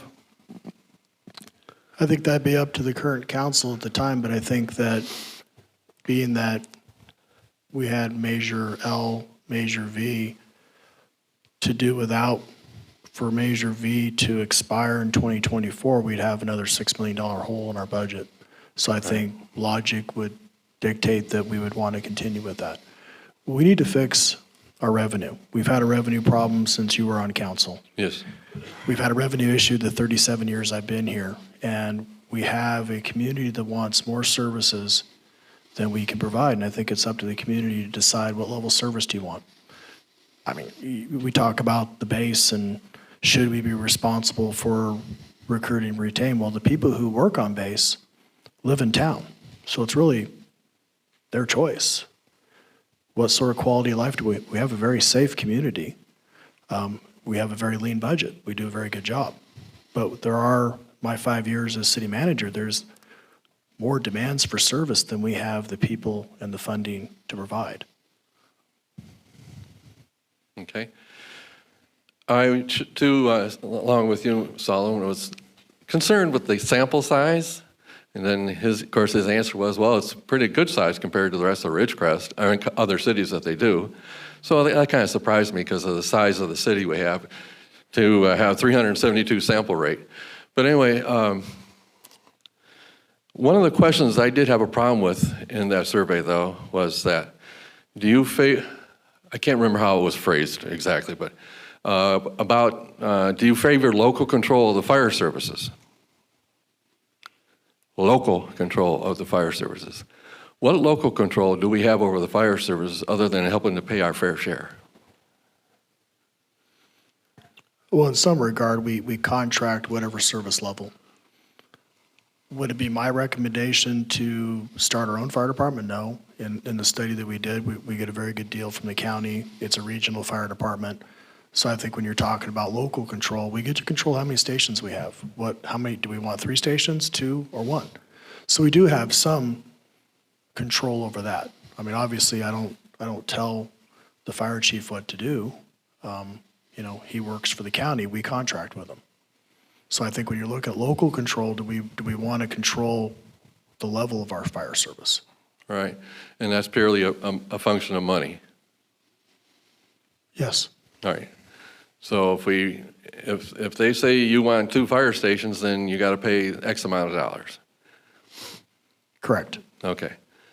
But as far as actually control what the fire department does, we don't have any really day-to-day control over the fire department. And that's just a statement. It's not meant to be negative. It's just that I had a problem with the question in the survey. Correct.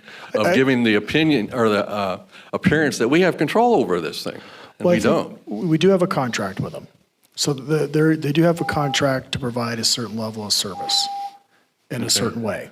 So in that regard, yes, we could cancel the contract with them. We could, there's other ways of dealing with that contractual issue. But in the 37 years I've been here, we've had a very good working relationship with the fire department.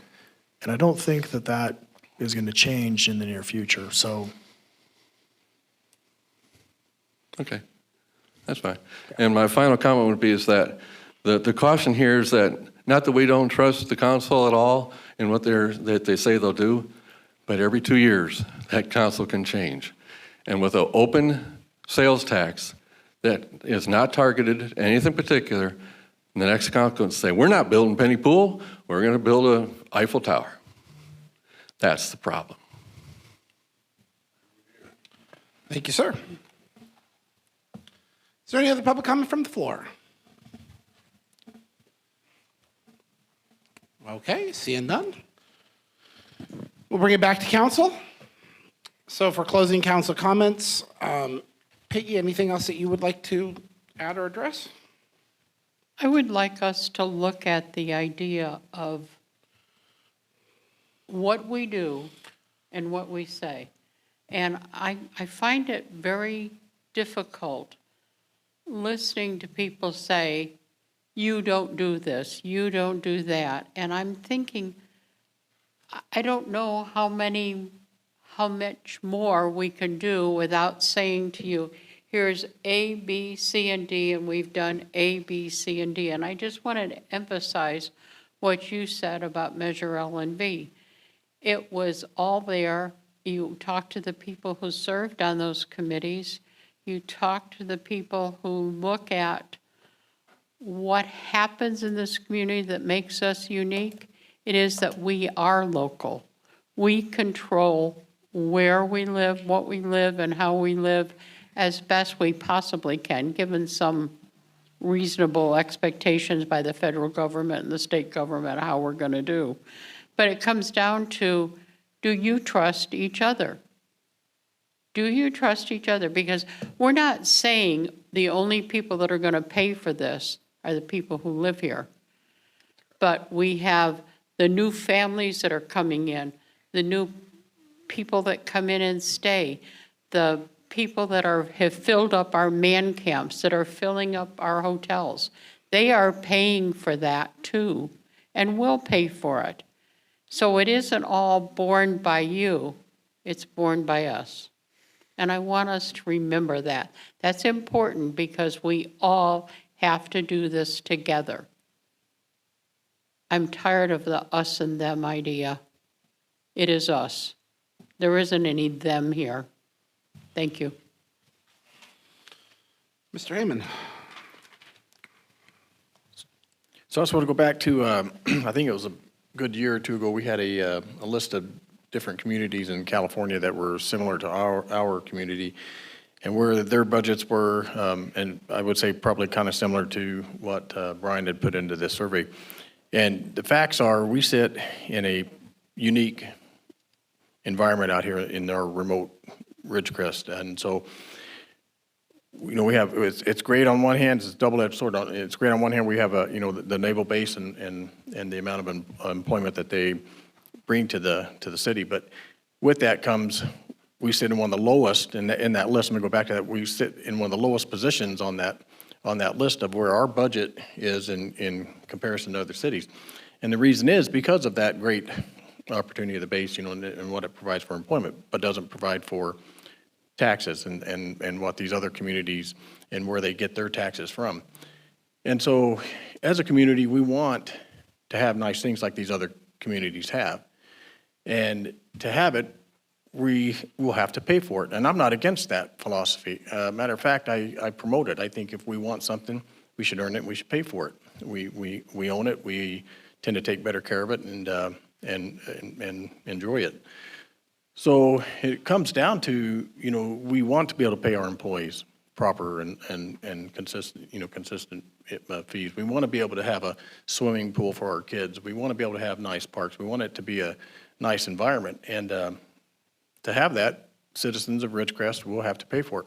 I love the idea of it being a little bit more of a shared cost so that people, when they come through the town and they enjoy our city, they purchase things and help support it. And so, but I don't want people to forget that if we want to have these nice things in our city, which I do, we are going to have to find a way to pay for it because of the unique, situation that we sit in.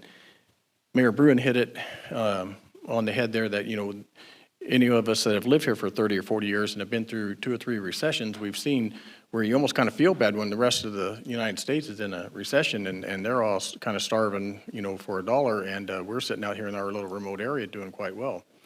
On the other hand, that kind of reverses when there's a federal recession and we sit here and you can't give a house away and the rest of the country's doing well. But the bottom line is it's what it is and how it is in this community. And so, I personally would like to see us, the town be willing to support something like this and have, a nice outcome for it. I'd like to be able to see us, I don't know if we can, that would be a legal question as to whether or not we can, line item out the list of things that we want to pay for and ensure that it's paid for and not altered by another council down the road. So I don't know what the legalities of that would be, but anyway, that's all I have. You want to address that, Martin? Certainly. Thank you, Mayor. The general tax is collected for the purposes of any expenditure that is in general fund. So this council, the following councils will have an option of allocating that money for any legal general fund purpose. That provides you with the ability to pass the tax at 50% plus one. The moment you start identifying a specific purpose for that tax before the vote, that becomes a special tax requiring much larger amount, 66.6%. So much more difficult to obviously succeed at the ballot. But it is a revenue-raising methodology for a general fund. There are many expenditures in the general fund that are permissible that would be eligible for that money to be spent on. It gets basically mixed in with the existing general fund, and you continue to spend it on the things that are needed. The pool would be a legally supportable choice. It's a general fund expenditure. Roads, maintaining the fire station, all of those things. And that's why the measure says not promising that these things will be spent on, because as the gentleman made a point, in December, there may be a different composition and decisions may be made. No, we want to take the general fund and spend it on the pool and on something else, but not maybe on potholes or maybe not on emergency services or etc. Anything that is legally spent through the general fund, not through special funds, enterprise funds, like I think there was some mention of wastewater fund and sewer fund, that those are monies that cannot be spent on anything other than what the ratepayers pay for. General fund is money that can be spent on all general expenditures. So you cannot identify a purpose today without running the possibility of this becoming a general tax or somebody challenging it as a general tax. Okay. And so it kind of comes down to what Peggy said with trust, and trust in the council and trust in the citizens. And with that, there's a finite time period on this, so that I think allows the public then that ability to cast it away if it's not being handled in a solid manner. So anyway, thank you. Solomon? This community has spoken through the survey done by the city what they want to see in this community. So, and they have given that responsibility to the city council to come up with a plan how we can meet those needs. So, I think it is city council's responsibility now to see how we can raise that money to meet all the requirements of this community. So, I mean, I appreciate the staff for bringing this detailed report. I mean, it's not my intention to close the second fire station or anything. So we have been asking our citizens to send their questions. So that is one of the questions I had. I didn't have an answer, so I had to ask you that question. So thank you. So I'll go ahead and close it up with a couple quick comments. First, thank you for everyone who offered information and opinions on this. We started a year and a half ago, saying, the first thing we need to do is improve communication with our citizens. We need to hear from them. We need to understand what their needs are. We need to hear more from the larger majority than from the minority that speaks just at council meetings. And we've done that. We've been working diligently with that over the past 18 months. And I believe that this survey reflects exactly that, which is that we are communicating with our citizens, and more importantly, we're actually trying to find out what their important needs are. I'll give you a little side note to how that April survey result compared to the June survey result. I was adamant about the pool in April of 2021. I was a brand new mayor. I had been 5 months on the job. I made a commitment. Let's get this pool in there. I think everyone's going to go for it. Pool. But what we found out is the community didn't understand why the need. What was the importance? And so what we do is we spent the last 18 months talking to the citizens. We spent the last months asking them what was important. And you know what we found out? The pool was really important. We knew it, I knew it, but there's a huge difference between having data-driven information, okay, and one person's opinion. We've spent a lot of time over the last decade listening to individual opinions rather than data-driven information from our citizenship. This is data-driven information from our citizenship that indicates that there are 3 relevant important points. The first is that it must be under local control. Local controlled funding must be a caveat for anything that we do. It has to be local dollars, locally controlled, and locally impactful. It can't be money that runs through the county or through the state or through any other agency. It has to be ran through here. The second is that it has to have oversight. That there is a fair reason why people, especially in our community, may feel a distrust towards government or towards their elected officials. And we've proven through the Measure V oversight that we are more than happy to provide that oversight and to give you, the citizens, an opportunity to see, be involved, and to educate yourself on whether or not we follow through on those commitments. And the third is the sunset. Now, amongst many other communities, the idea of a sunset clause is typically not even considered. But we found that our community appreciates the idea that they get an opportunity to come back and to decide whether that measure has met its expectation. I believe in 2024, when we bring back Measure V, we'll have very strong ground to stand on that we did exactly what Measure V's intent was, to protect police and to invest in our roads. And we did that. Just the same way I'm confident whatever Measure X might be 9 years from now, that I'll be able to stand in front of a pool and say we accomplished exactly what we said we were going to do. Or we have the community and the momentum that we took advantage of. And we built on the growth of this community that we are in a magical moment of. Guys, the amount of construction and new opportunities that are coming through this community in the next several years is monumental. Just think about what we just said about hotels.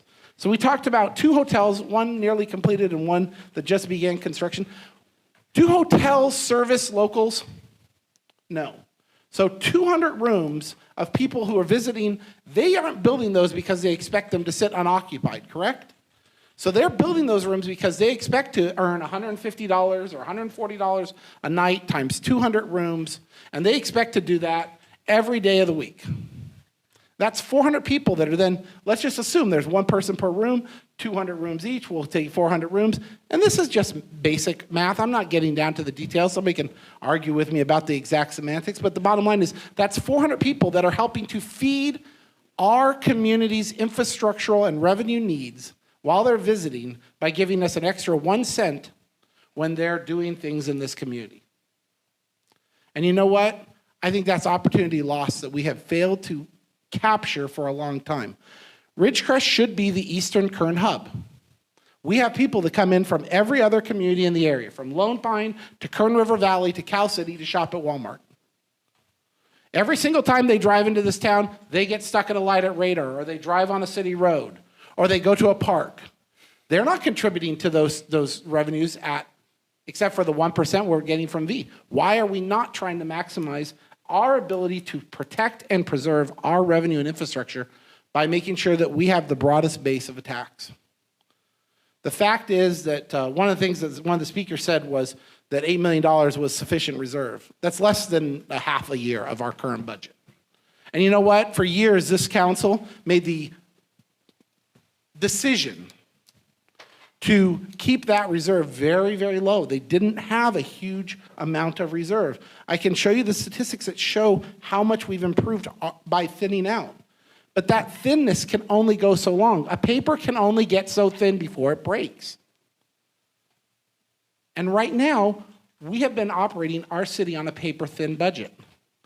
But it's time for us to stop doing that and to laminate it, to reinforce it, to put that extra, to make sure that our officers are restored, to make sure that our public safety and fire safety. I do not ever want to hear of somebody riding a bike along some mountain trail or up College Heights and has a heart attack and they die on the side of the road because we couldn't get a fire service there, or because we couldn't get emergency services there, because we decided that it was more important to us to cut dollars than to protect people. That's not the community we are, and it's certainly not what Ridgecrest is.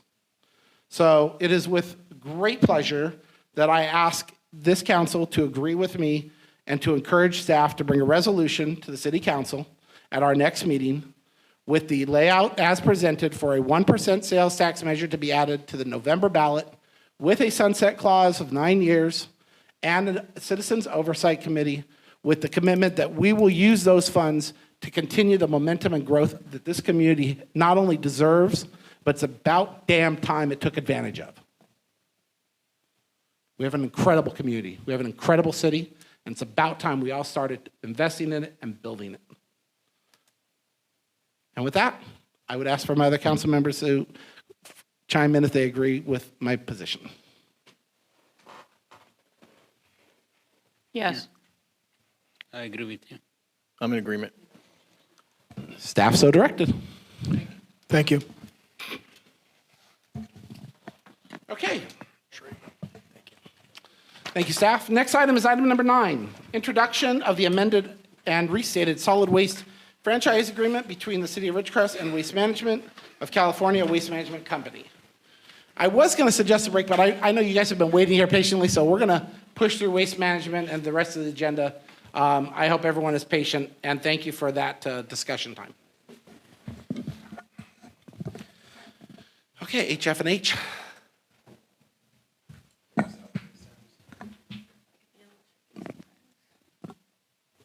There we go. Button's not working. Thank you, Mayor Bruin and Council, for having me here to speak tonight. Tonight, I'm going to cover the new franchise agreement, the restated and amended franchise agreement with Waste Management that's before you. In terms of agenda, I'm going to provide a brief overview of SB 1383. Then we're going to talk about the franchise agreement and the new services, what residents and ratepayers, commercial businesses may expect, and then we'll talk about the rate impacts. So I'm only going to provide a brief overview of 1383 today. On the February 2nd council meeting, we did a deep dive. That's online if anyone wants to watch it. Megan's done many more presentations, and the city website has a lot of information on 1383. So this is more of a refresher, but there's resources online if you want to deep dive. 1383 was passed in 2016 by Governor Brown in the attempt to reduce methane and its impacts on the climate. And what that means for people in the community is we're going to reduce our organics that are going to landfill. So there's quite a few pages, it's over 150 pages, and it's very prescriptive about what we need to do. First off is we need to expand collection and processing programs for organic waste, yard waste, and green waste. We're also going to be responsible for monitoring and enforcing that people are participating in these programs under 1826 voluntary participation. People weren't necessarily participating, so this is the next level to that. Because we're going to have all this new organic waste that's going to be going to new homes diverted from landfill, we also have to procure products that it generates, things like compost, mulch, recovered paper. In order to do all of this, you need to codify it, which has been done here in March with the second reading of the ordinance. And additionally, there's a lot of edible food that's going to landfill. So the bill targets 20% of edible food recovered from landfill for human consumption. And finally, for all of these programs to succeed, there needs to be education and outreach. And the bill has very particular information and requirements surrounding all of these different programs. So to deal with this, the staff and ourselves have been working with Waste Management to implement an amended and restated franchise agreement. Obviously, we've talked about a lot about budget tonight and fiscal impact on people. So through this process, one of the primary focuses has been to minimize the rate impacts on residents and commercial businesses so we can comply with the law, avoid state fines, but still get these programs in. So the first thing we did was extend the term to December 31st, 2031. And that was a strategic length to the term as it aligns with the depreciation on the new carts and collection containers that we'll talk about later today. Additionally, we've tried to delegate as many requirements as possible to Waste Management, the city's contractor. This minimizes the resourcing requirements for the city and the impacts on the budget while also leveraging their expertise. They've been providing these programs in several other communities throughout California. They're implementing it all over, so there's no point in reinventing the wheel, creating all this new education and outreach when we can leverage their expertise and tailor it to the city specifically. These next three items of a three-stream collection system, new collection schedule, and color-compliant collection containers we'll cover in future slides because these are the most relevant for the community here and the most forward-facing. This is how your interaction is going to change on a daily or weekly basis. Additionally, we've expanded the bulky waste collection program to multifamily residents. As most of you know, multifamily communities are typically more move-in and move-out, higher turnover than residential, so that produces large volumes of mattresses, couches, bulky goods, and without an appropriate program, that results in illegal dumping. So this will help clean up the streets and provide a service to a lot of the residents of the community. And additionally, we've updated the emergency preparedness plan in case there's fires or earthquakes, leveraging Waste Management's constant national efforts to continue to update that, but they'll be providing debris boxes and other services to the city in the event that there's an emergency and that it's safe to do so.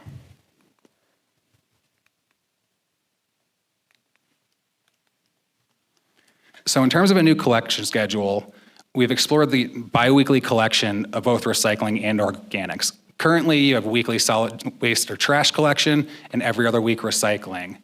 Under the new requirements, we're going to need biweekly collection, so we're going to move the solid waste to biweekly, do the recycling biweekly, and organics will be picked up every week. And there's an exemption under 1383 to allow for the biweekly collection of trash and recycling and not organics, and we had to seek approval from the LEA, so we worked with the county to gain that approval. This resulted in a significant reduction in what the rate increase we would experience is. If we had weekly collection of all waste streams, residents and businesses would be experiencing over a 50% rate increase. By moving to biweekly collection, we've reduced that so the rate increase is around 30% for residents and around 22 to 25% for businesses. So currently you have two trash containers, or a trash and recycling container. The recycling is blue and trash is green. Under the new regulations, we need additional source separation, and they're prescriptive about the colors of the containers as well. So your trash container can no longer have a green lid on it. So with that, we've employed another cost-saving strategy. Rather than buying all new containers, Waste Management's gonna re-lid your existing green trash container, because trash containers now have to have a black or gray lid. So the residents will be receiving a third cart, which will be a gray cart with a green lid for organic waste collection. And the intent here is that we're going to be moving towards gray containers for all waste streams and having differentiated color lids. This minimizes the inventory requirements for waste management, so they don't need to have 100 of each cart. They can just have 100 carts and 300 lids, and they can just put them in service. So they have less money sitting idle at their yard. We also use the smaller size organics containers, recognizing that we don't have a lot of yard waste here, and people aren't throwing out 100 pounds of food. So we're, again, looking to minimize the quantity and the volume of collection at the base service, but you can also request additional containers.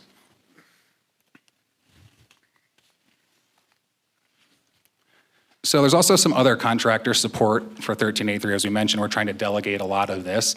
And one of it is contamination monitoring and noticing by the contractor. Under the regulations, you have to go out and inspect every container and make sure they don't have prohibited container contaminants. So that means your recycling can't have food in it, your food and organics can't have trash in it. And since they're already out servicing these containers, it doesn't make sense for the city to internalize and send staff on an annual basis to go out and look for this contamination and educate generators.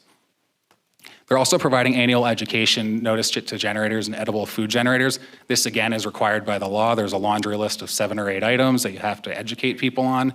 And again, we're going to leverage Waste Management's billing inserts, the education they're already providing to get these messages out. We also have a robust implementation education campaign. This is not required by the regulations, but as we move into a 3-container system versus 2, people aren't going to know where to put things. They're not going to know why new containers are showing up at their houses. They won't have a vehicle for getting their food waste into their organics container.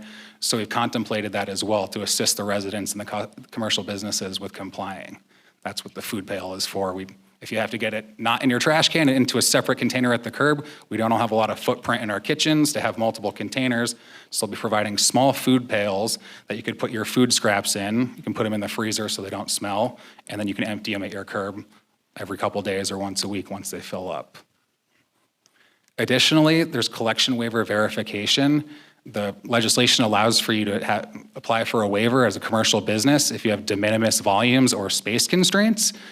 Rather than having Megan here go out to every business and verify, we're going to have the experts who go out and talk to them when they're delivering new containers, when they're selling them on new services, or right-sizing them so that way they have the minimal service of trash they need and then to be offset by the increased organics and recycling. They can verify if a waiver actually is appropriate. Under the regulations, they can't sign off on the waiver, but they can provide documentation so that way city staff has an eased burden. They'll also be helping with edible food recovery support. We mentioned the 20% reduction in edible food going to landfill, so Waste Management will be identifying the Tier 1 and Tier 2 edible food generators as they're out there servicing all these businesses. They know what they're doing, where city staff probably knows most of them, but there could be a new business that pops up, and we'll leverage Waste Management's expertise and daily interactions with these people to help us understand where we need to provide food recovery organizations and service support. They will also be providing organics collections at cities' facilities as mandated by the regulations. And finally, to help with procurement, once RNG becomes readily available here, they will be moving towards RNG-fueled collection trucks. So here's the part that everyone's probably been waiting for, is the rate impacts. So 32% rate increase for residents, as we mentioned, 25% increase to multifamily, and 22 to 27% increase to commercial customers. It's important to note the current rates here. You'll see the 1532 in the middle column for residential 32 gallon. That was a rate effective last year. And typically there would be a CPI increase on that right now. So you would be experiencing about a 5.5% rate increase. So under the current structure, that would be more in the $16 range. So you're looking at a $4 to $5 increase for residents depending on which service level you have. Obviously, as you move into a larger generator, you're going to have more costs associated with the processing of food, which is far more expensive than just simply landfilling here locally. And as I had mentioned earlier, biweekly collection reduced the increase in the rates, which is something that has been explored by some communities in California, but not all. So staff has really gone out of their way, and Waste Management as well, to try to explore any avenue we can to minimize these cost increases as we use infrastructure far away from here, right? There's no local composting facilities, so it's being trucked across Kern County. There's also limited other cities around to help with economies of scale or carpooling vehicle depreciation and all of that. So I went through that fairly quickly, so I will open it up to questions.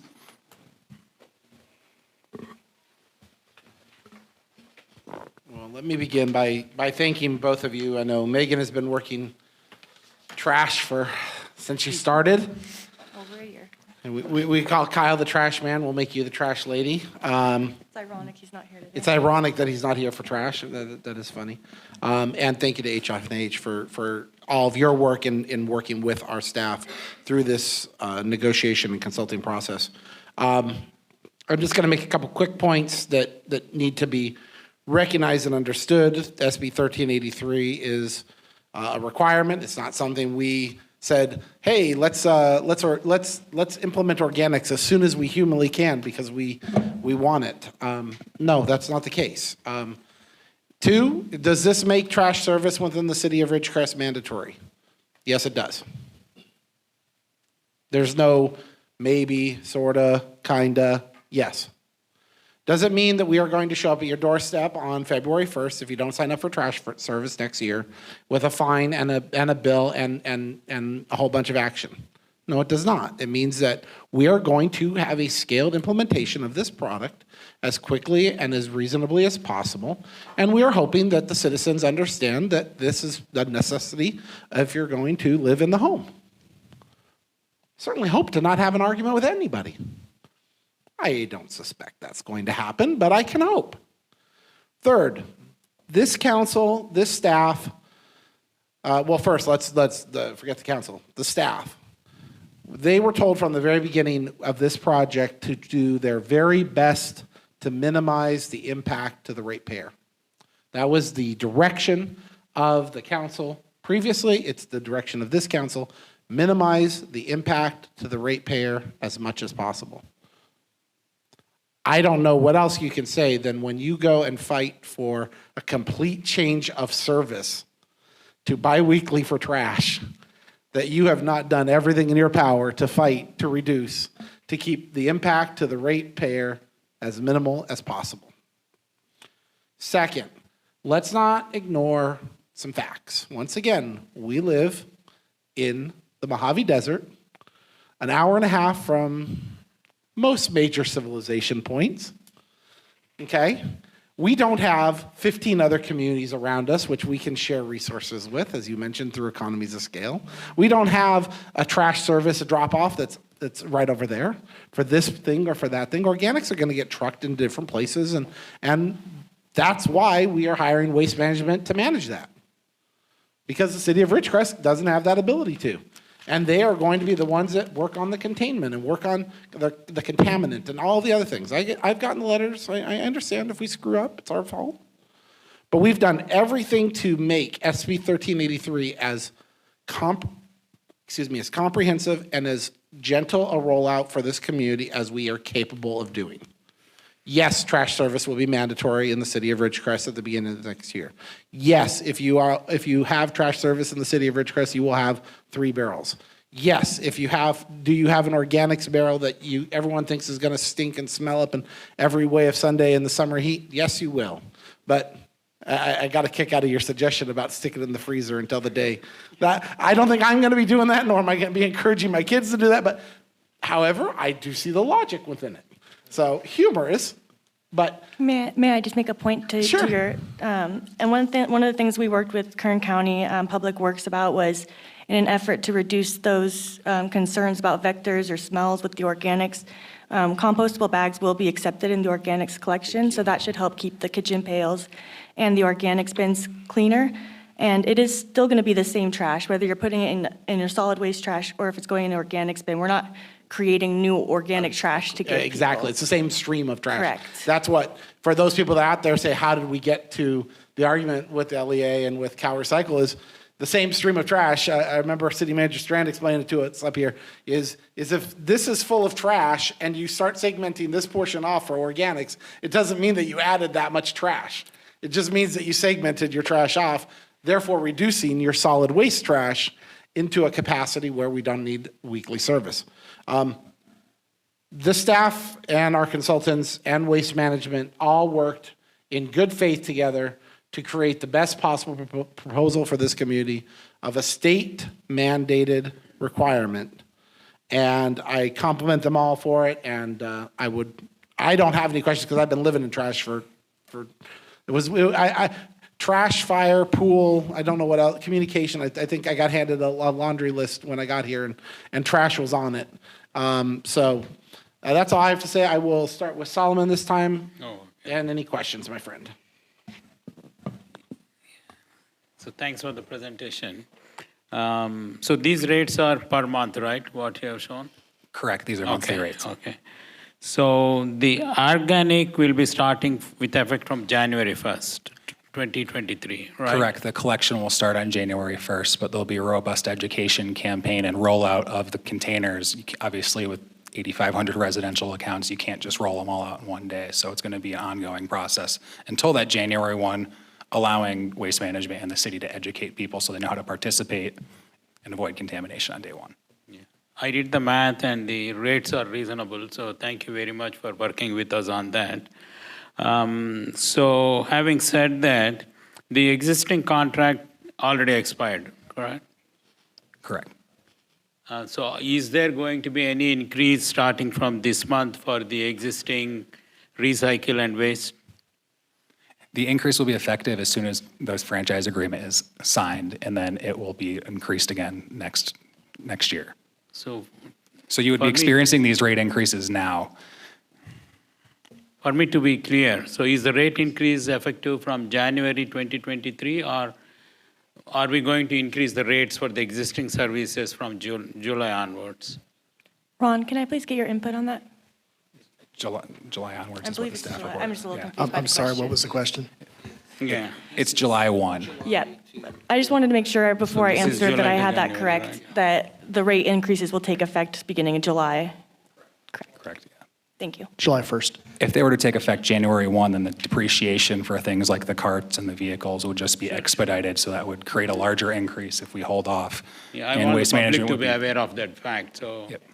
Yeah, one of the things that we held off on is normally we'll do a CPI rate increase in April. Normally, Waste Management will put that request in, we'll bring it to council effective July 1st. So you are seeing a combination of a cost of living increase as well as the secondary increase for the added service. That's all I have, thank you. I don't have any questions. I didn't either. I just want to thank you all for the great job you did. We went through this in the org committee. I am up to here in waste. And that sounds terrible, doesn't it? But right there the with you. fact remains that we, as Eric says, we've lived this, and we know it's got to be done. And there wasn't any choice. So we just had to find the best way to do it at the most reasonable cost. And I thank you. I sincerely thank you all for helping us make this happen. And Megan, thank you. Of course. Okay, we will go ahead and go out to public. Is there any public comment? We'll go phones first. Anything on the phones? Nothing on the phones? Anybody on the floor?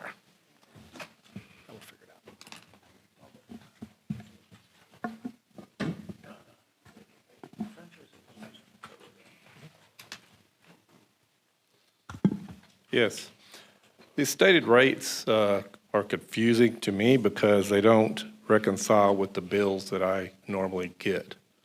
It's stated to be a 96-gallon can, $19.15 per month, which is a little under $40 every 2 months, and I'm getting billed $57 every 2 months. Is there any explanation for that?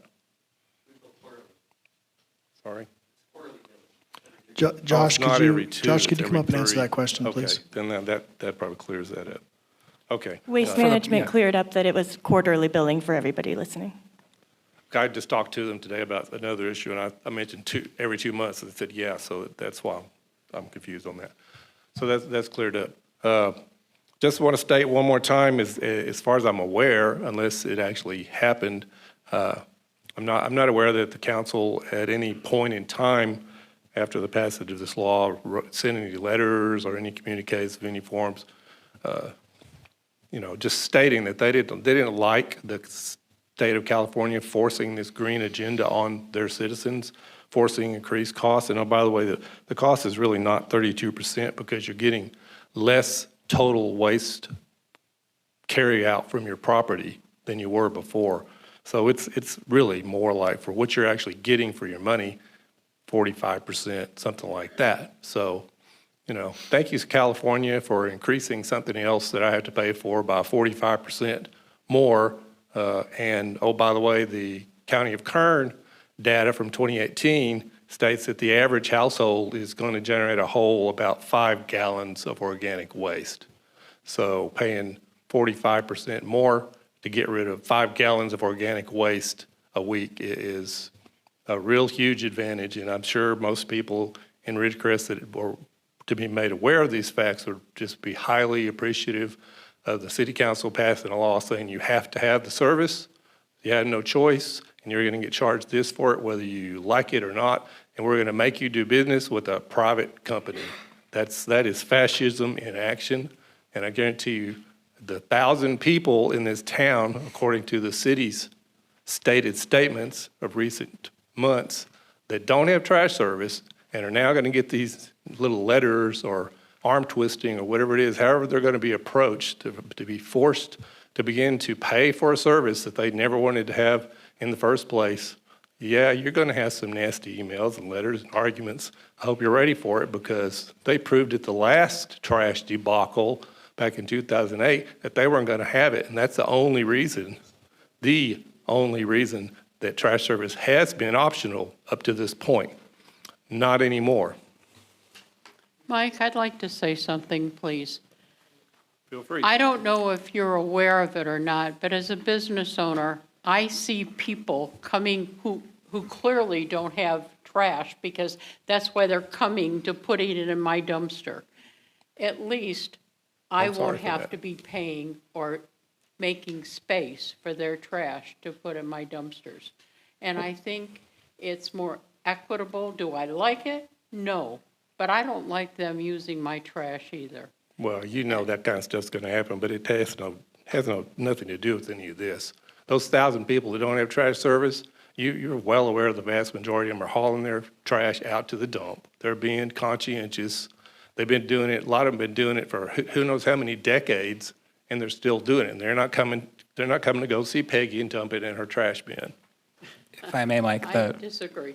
the legislation specifically states that trash service must be provided to every residential unit. It's a Senate bill. We have to provide it. There's no choice here for the council. Just a couple other, statistics. 93% of our city population has trash service right now. This only applies to trash service within the boundaries of the city of Ridgecrest. Those county residents who do or do not have trash service, Supervisor Peters, I'm sure, will be happy to hear your opinion because that's county, that's not us. City Manager Strand, how many households are there in the community? Approximately, it's like 8,400, right? No, I think there's a little more than 10,000 homes. 10,000? Yeah, I believe there's 13,000 properties, including businesses.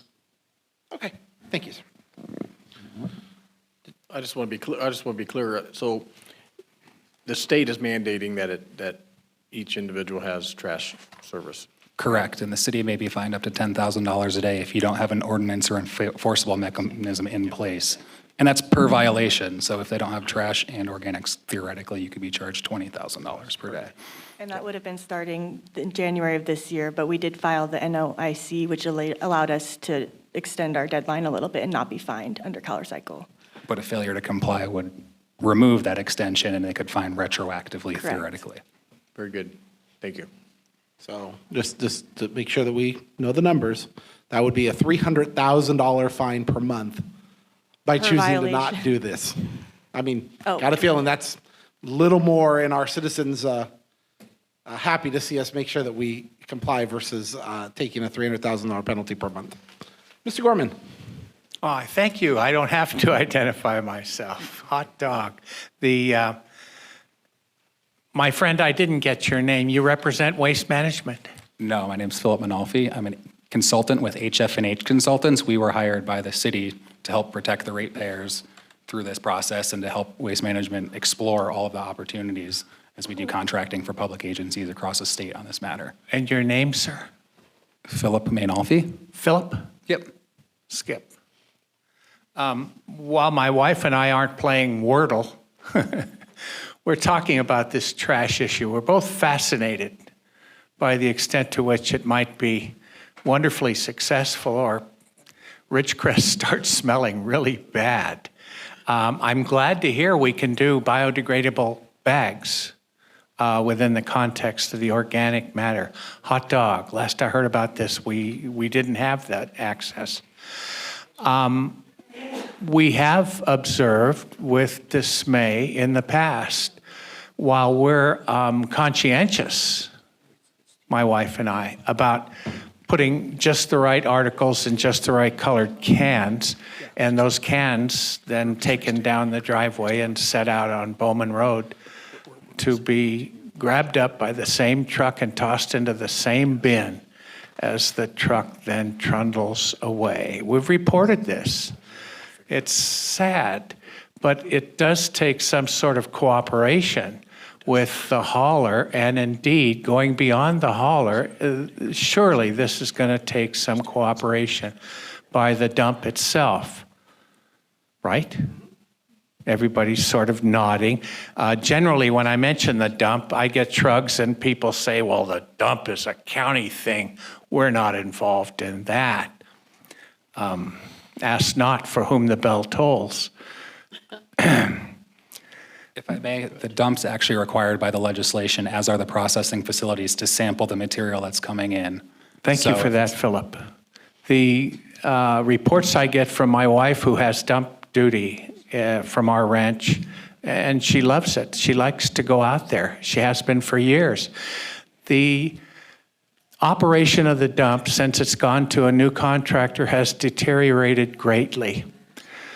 Things aren't stacked where they used to be. She doesn't know where to put stuff anymore.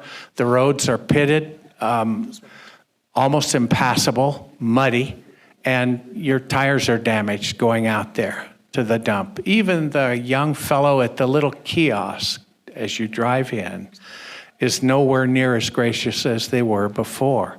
I get these complaints.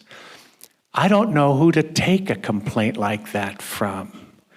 You can't, the only person you deal with at the dump is the guy at the kiosk who has to make a quick decision as to whether to take some money from you or allow you to pass by and go find the pile that you're looking for to take.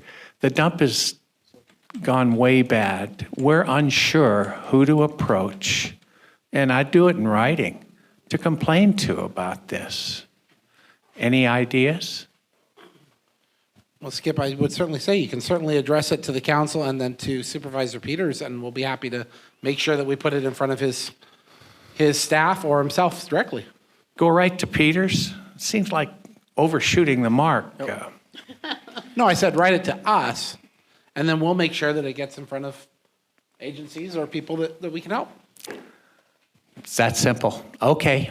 can Okay. certainly What try. accommodations, by the way, do you anticipate the dump will make to help facilitate whatever number this third bin business falls under, Philip? In terms of accommodations, what specifically you're talking about, the logistics of how they're going to compost it or the sampling protocols? Well, okay. This new third bin is... Mr. Gorman, I think I can help you with that. In talking with Kern Waste Management, we just had a solid waste increase on our property taxes through the county. And in talking to Chuck, the county's intent is they're going to collect all of the county's organics in Bakersfield. They do plan on doing a certified clean organic process, which means is they'll be able to be bagged and brought back to the locality. So our organics are going to the county. Hokey smoke. Oh, Yeah. I didn't, okay. Our organic, the new little bin with the gray walls and the, green lid, is going to be it's going to be emptied into a truck, but then that truck is going to go to Bakersfield. Go to Bakersfield to be processed at Bakersfield. And then I think Megan and I spoke to Chuck Just 2 days ago, I think. Monday. Yeah, the days are blending together. On Monday, and their intent is to build a certified clean organic facility, so then they can offer it back, that organic material back to the cities. That's an ambitious house of cards. Again, we're fascinated to see how it all works. Right. I wish you all the best of luck. We'll participate as we can. That was all. My friends, thank you. Skip, that's what, I'm going to take over while the mayor's gone, but I just want to say thank you for your comments. They're very much appreciated, but I just want to add, I went to the dump today, and my experience was quite different. The road was smooth. They were watering it. I followed the water truck down, and they were doing dust abatement, and the fella at the kiosk was quite pleasant. And so I want to throw that back at you, because that was my active experience today at lunch. I'm glad to hear that, sir. Yeah. Thank you. There's some big building happening out by the dump. Anybody have any idea what's going on across the road and west a little bit? Off-topic question. My friend, thank you. Updating what? They're putting in a sump, water right? retention of some kind. Skip, they're putting in a sump to collect rainwater. My apologies for stepping out, Mr. Gorman. And thank you. Any other public comment? Okay, any other on the phone? We'll bring it back to the council. Is there any other council comments? Then all I'm going to say is thank you for all of your work, and I would like to entertain a motion for approval of the resolution approving the amended and restated solid waste franchise agreement. I almost said water there. Waste franchise agreement. So Yeah, hold on. The attorney's pointing at me. Just an approval of the agreement. Right. Yeah, a motion. I'll entertain a motion for approval of the agreement. I make a motion. Second. I have a motion and second. Roll call. Mayor Bruin, Aye. Councilmember Breeden, Yes. Councilmember Heyman, Aye. Councilmember Rajaratnam. Aye. 4 ayes, motion carries. Thank you for a bunch of work. Now, Thanks, Megan. just get the supply chains, we get the barrels, so we can do this sometime before November. Education and outreach is going to be Yeah, Josh, hardcore now. we need working on it. Is that what we just call it, supply chain? Yeah, we understand, and we're going to be out at public events. I invite anybody to join us at a city org meeting. We are talking trash just about every meeting in terms of education and outreach, and we'll be at the fair. We're going to be at Petrick. We're going to be at a bunch of community stuff throughout the year, expressing that and educating. I'm working on like a list of FAQs that I know that have come up in the past and that will probably come up in the future, so that we'll have that as an update to our education and outreach as well. So hopefully, if anybody has any specific questions, feel free to shoot me an email. Thanks. Thank you, ma'am. Okay. Next item on our agenda is ordinance item number 10. For everyone out there, we are getting to the end of the road. Ordinance item number 10 is an ordinance of the Ridgecrest City Council authorizing an amendment to the contract between the City Council of the City of Ridgecrest and the Board of Administration of the California Public Employees Retirement System, CalPERS. Kelly, welcome. Hi. Is this on? Hi. Just for the record, the slide does not reflect the item that's coming up, but that's, what the mayor announced is the correct item. Oh. It says 10 and it's, yeah.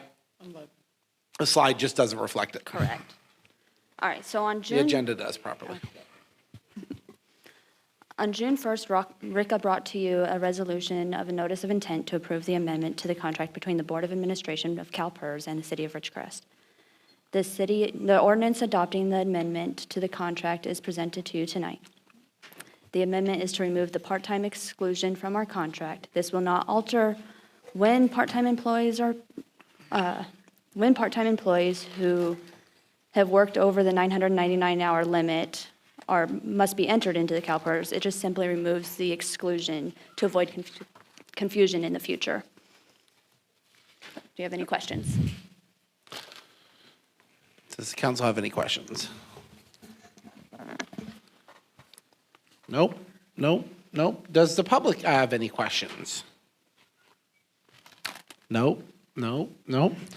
Then I would entertain a motion to waive reading in full of an ordinance of the City Council of the City of Ridgecrest authorizing an amendment to the contract between the City Council of the City of Ridgecrest and the Board of Administration of the California Public Employees Retirement System. Motion to approve. I have a motion. Do I have a second? Second. I have a motion and second. Roll call. Mayor Bruin, Aye. Councilmember Breeden, Aye. Councilmember Heyman, Aye. Councilmember Rajaratnam. Aye. 4 ayes, motion carries. And secondarily, I will entertain a motion to introduce by title only an ordinance of the City Council of the City of Ridgecrest authorizing an amendment to the contract between the City Council of the City of Ridgecrest and the Board of Administration of the California Public Employees Retirement System. So moved. Second. I have a motion and second. Roll call. Mayor Bruin, Aye. Councilmember Breeden, Aye, sorry. Councilmember Heyman, Aye. Councilmember Rajaratnam. Aye. 4 ayes, motion carries. Thank you. Thank you, Kelly. Thank you, Kelly. Okay, next would be our committee reports. I know for July, I think the only committee that's met is Quality of Life. Infrastructure was canceled. Are there any other committees I'm not thinking of? No? So Quality of Life, you were here, I wasn't, so. I got the hint. Okay, so we did meet. We had a fairly short meeting. On the agenda were, the first topic was the DCIP, which stands for the Defense Communities Infrastructure Program grant. And so we had an update on that. Kind of went over what the grant would be covering. And so we're looking at the turf for the softball fields. There was some discussion as to the benefits of it, and one of the benefits that stuck out was a savings of water of approximately 51 acre-feet a year. You could multiply that out at the kind of a going rate for water at $2,000 an acre-foot, so that's has possibilities of over $100,000 of water savings. So that could be a good thing.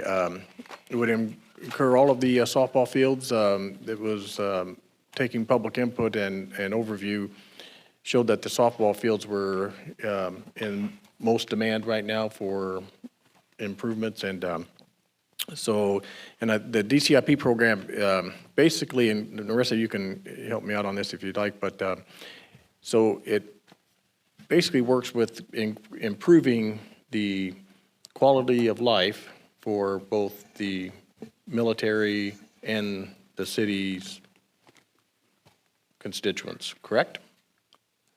Correct. Actually, Megan's the lead on that one. Is Megan? I'm sorry. Yeah, Megan's the lead. Actually, it's the DCIP grant. It's for resiliency for the water savings, as well as improving the quality of life for military, DOD, civilian employees for the base. Right. In fact, we just got our letter from Captain Vaughn today for the support letter. So we anticipate we have a meeting tomorrow with Travis, Megan, and I to go over a couple other details, whether Travis has looked at his calendar yet or not. And we're hoping to be able to submit that grant. I believe it's due on July 18th. So Megan and John Kersley and obviously Narissa with Travis have done a good job in putting all that information together. It looks like we're going to be putting in for about a $4.3 million. So if we get it, it's significant. And we'll see what else. We looked at the Clean California grant. There was not much discussion on the grant, other than it is in process right now, right? And going to. Yeah, I mean, Narissa's working through working through it. We've filed our paperwork. It's a grant. It's going to take. Yep. Huh? Waiting on a proposal. Another item that we discussed was the ARPA funds in regards to the banquet hall improvements, which will, Narissa was saying that it will be presented,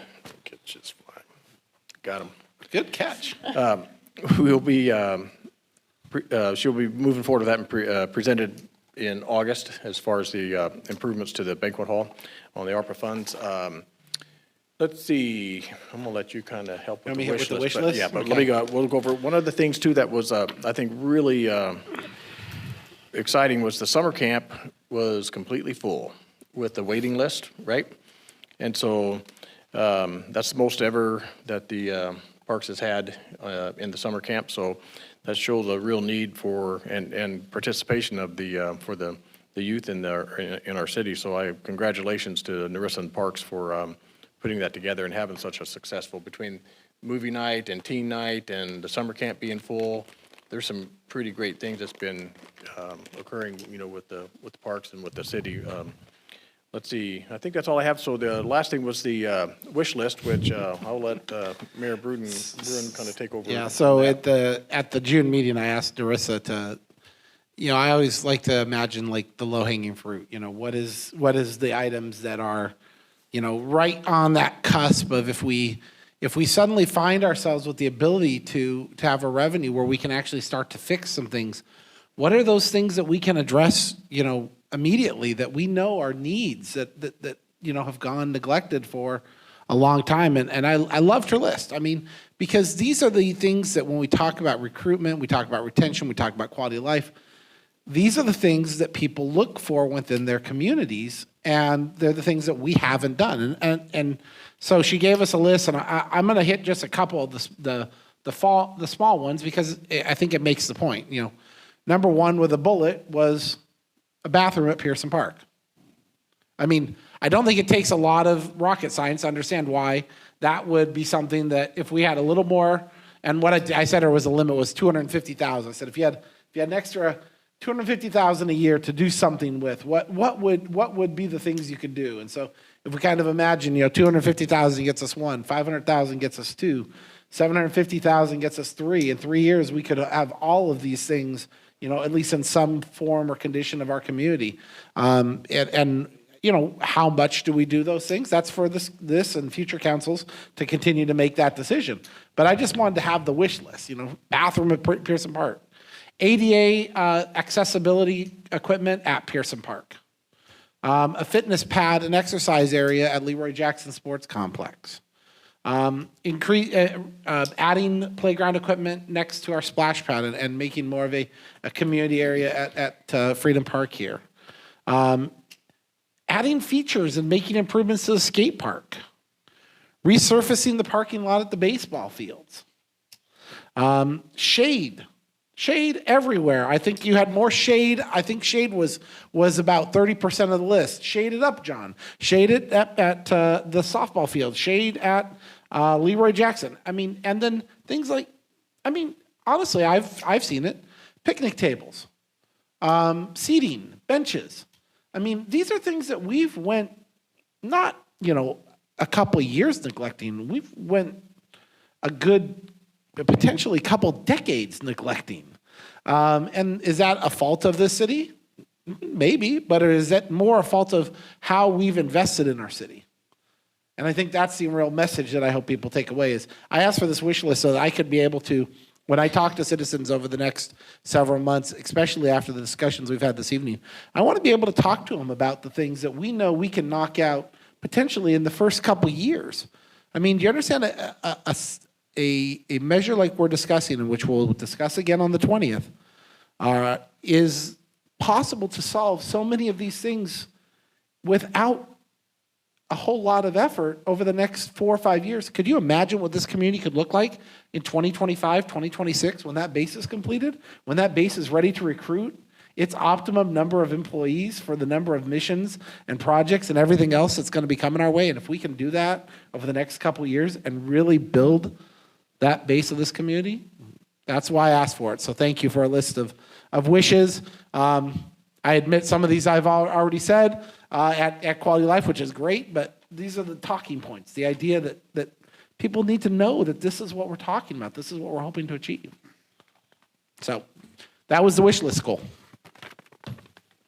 And I believe we pushed, that we confirmed that for the rest of the council, he mentioned it briefly, but we agreed that all the ARPA projects would come forward to the council again before approval.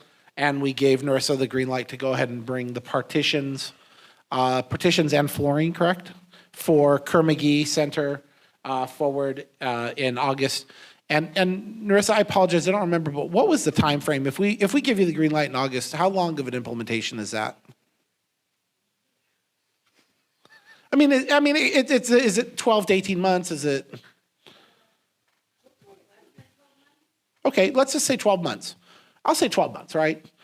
My point being is 12 months from now, how cool would it be to notice all of a sudden that the Kerr-McGee Center has gotten a massive facelift, a brand new Wi-Fi system, okay? The ability to hold events properly. Hopefully we've just made improvements in the kitchen. There's other areas we want to improve.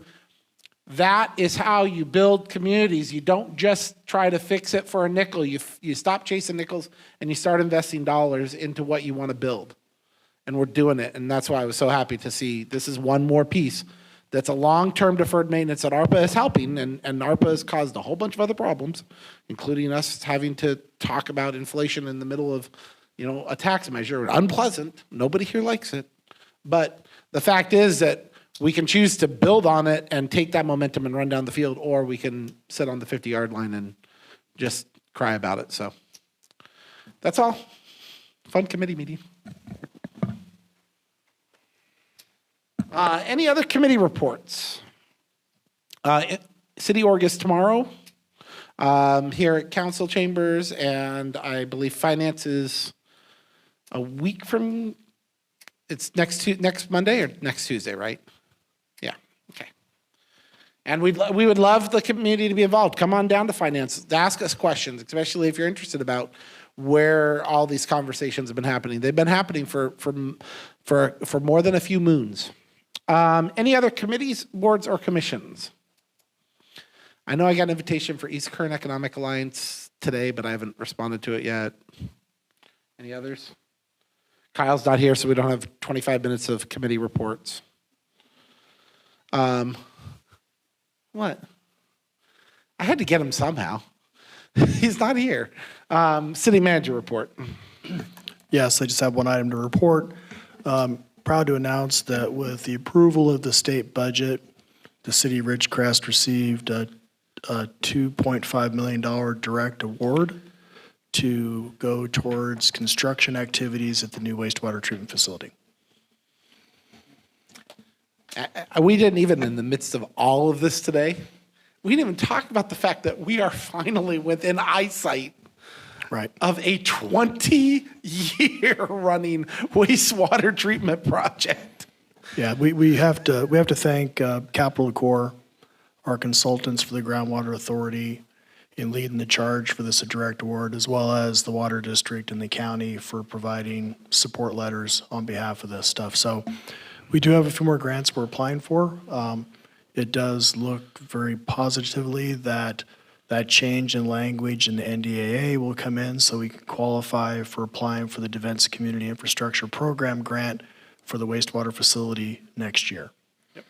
And so we're hoping to be able to maybe apply for $5 or $10 million in a direct award, which will then go towards paying for the new facility. So paying for the new facility reduces the cost to the ratepayer at some point in the future. It's reducing the amount of money that we're going to have to borrow to complete the facility. So it's looking very positive for our ratepayers. And I'm not kidding you when I say that project has been living in the shadows for 2 decades at least. But man alive, just think about that. We have, I'll say it in my final comments. Okay, future agenda items. None? Mayor and council comments, I'll let Peggy, you go first. I don't have any, thank you. I just want to say I think it's a huge thing to get $2.5 million toward the wastewater management plant. And so big shout out to everybody, including city manager, who's in heavy discussion at the moment. But anyway, so yeah, we should all be really excited about that. That's a lot of money. And like you were saying, it takes away from the amount that we have to finance, and so I'm excited about it. That's all I have. Councilman? Just want to thank Heather for filling in for Rika. I appreciate you doing that. Thank Darla Becker from Daily Independent for being here, Waste Management people for being here. That shows your commitment. I want to add one comment. Your truck drivers are very polite, so they wave at least they wave at me. And then they wait for me to get out of my garage, and then only they come towards picking up the trash. So thank you very much for all your service to this community. Thank the staff for an excellent job, especially Megan and Ron on the waste trash talk. Thank you. And I'm, as Scott said, as Councilman Heyman said, I'm really excited for this meeting, especially so many things accomplished today. So great things are going to happen. So look forward in the years to come. Thank you. I agree, Solomon. That would be exactly what I would say is, this job is not always the most rewarding up here. But days like today, they make many of them well worth it. And they make it well worth it for a lot of reasons. But the biggest reason is what we know we're doing is right by our community. We get told SB 1383 is coming. What do? We fight for our tax, for our ratepayers. We do everything in our power to implement the program properly, to educate, to provide the communication, to work with our partners. We do it right. We know we have a revenue problem. What do? We start by reaching out to our community. We increase communication. We make sure that we're hearing from you. Then we build on that, and we actually start asking you for once, what do you think about this? And what is your position? Where do you think, what's important to you? And we take that information and we communicate and we communicate and we communicate. And then we ask you again, what's important to you? We don't just do it once, we do it twice. We make sure that the barometer of that community is what it is. And you know what you tell us? You tell us that for once you're ready to invest in this community. And God bless the survey respondents that told us that, because that is the type of opportunity and momentum that this community can build off of. Then, of course, we look around and we look at, it was just the 4th of July. Guys, we are blessed to live in a wonderful country, in a great nation. I'm not going to say a spectacular state because I don't exactly agree with everything the state does. But you know what we do is we do get the opportunity to live in a beautiful community where people are actually working hard to make the best, and that's why meetings like this are the pleasure we could always hope for. I know Councilman Blades was sorry he couldn't be here, but on behalf of this council, thank you for giving us the information and giving us the confidence to come forward to you in November with something we truly believe is the opportunity for this community to stand up and invest in itself and really turn a huge corner for our future. We're on that brink, guys. Don't lose that opportunity. It's just right there. It's within our reach for the first time, and it's just ours to grab it. So with that, I wish everyone a wonderful evening, and we'll see you here again on the 20th.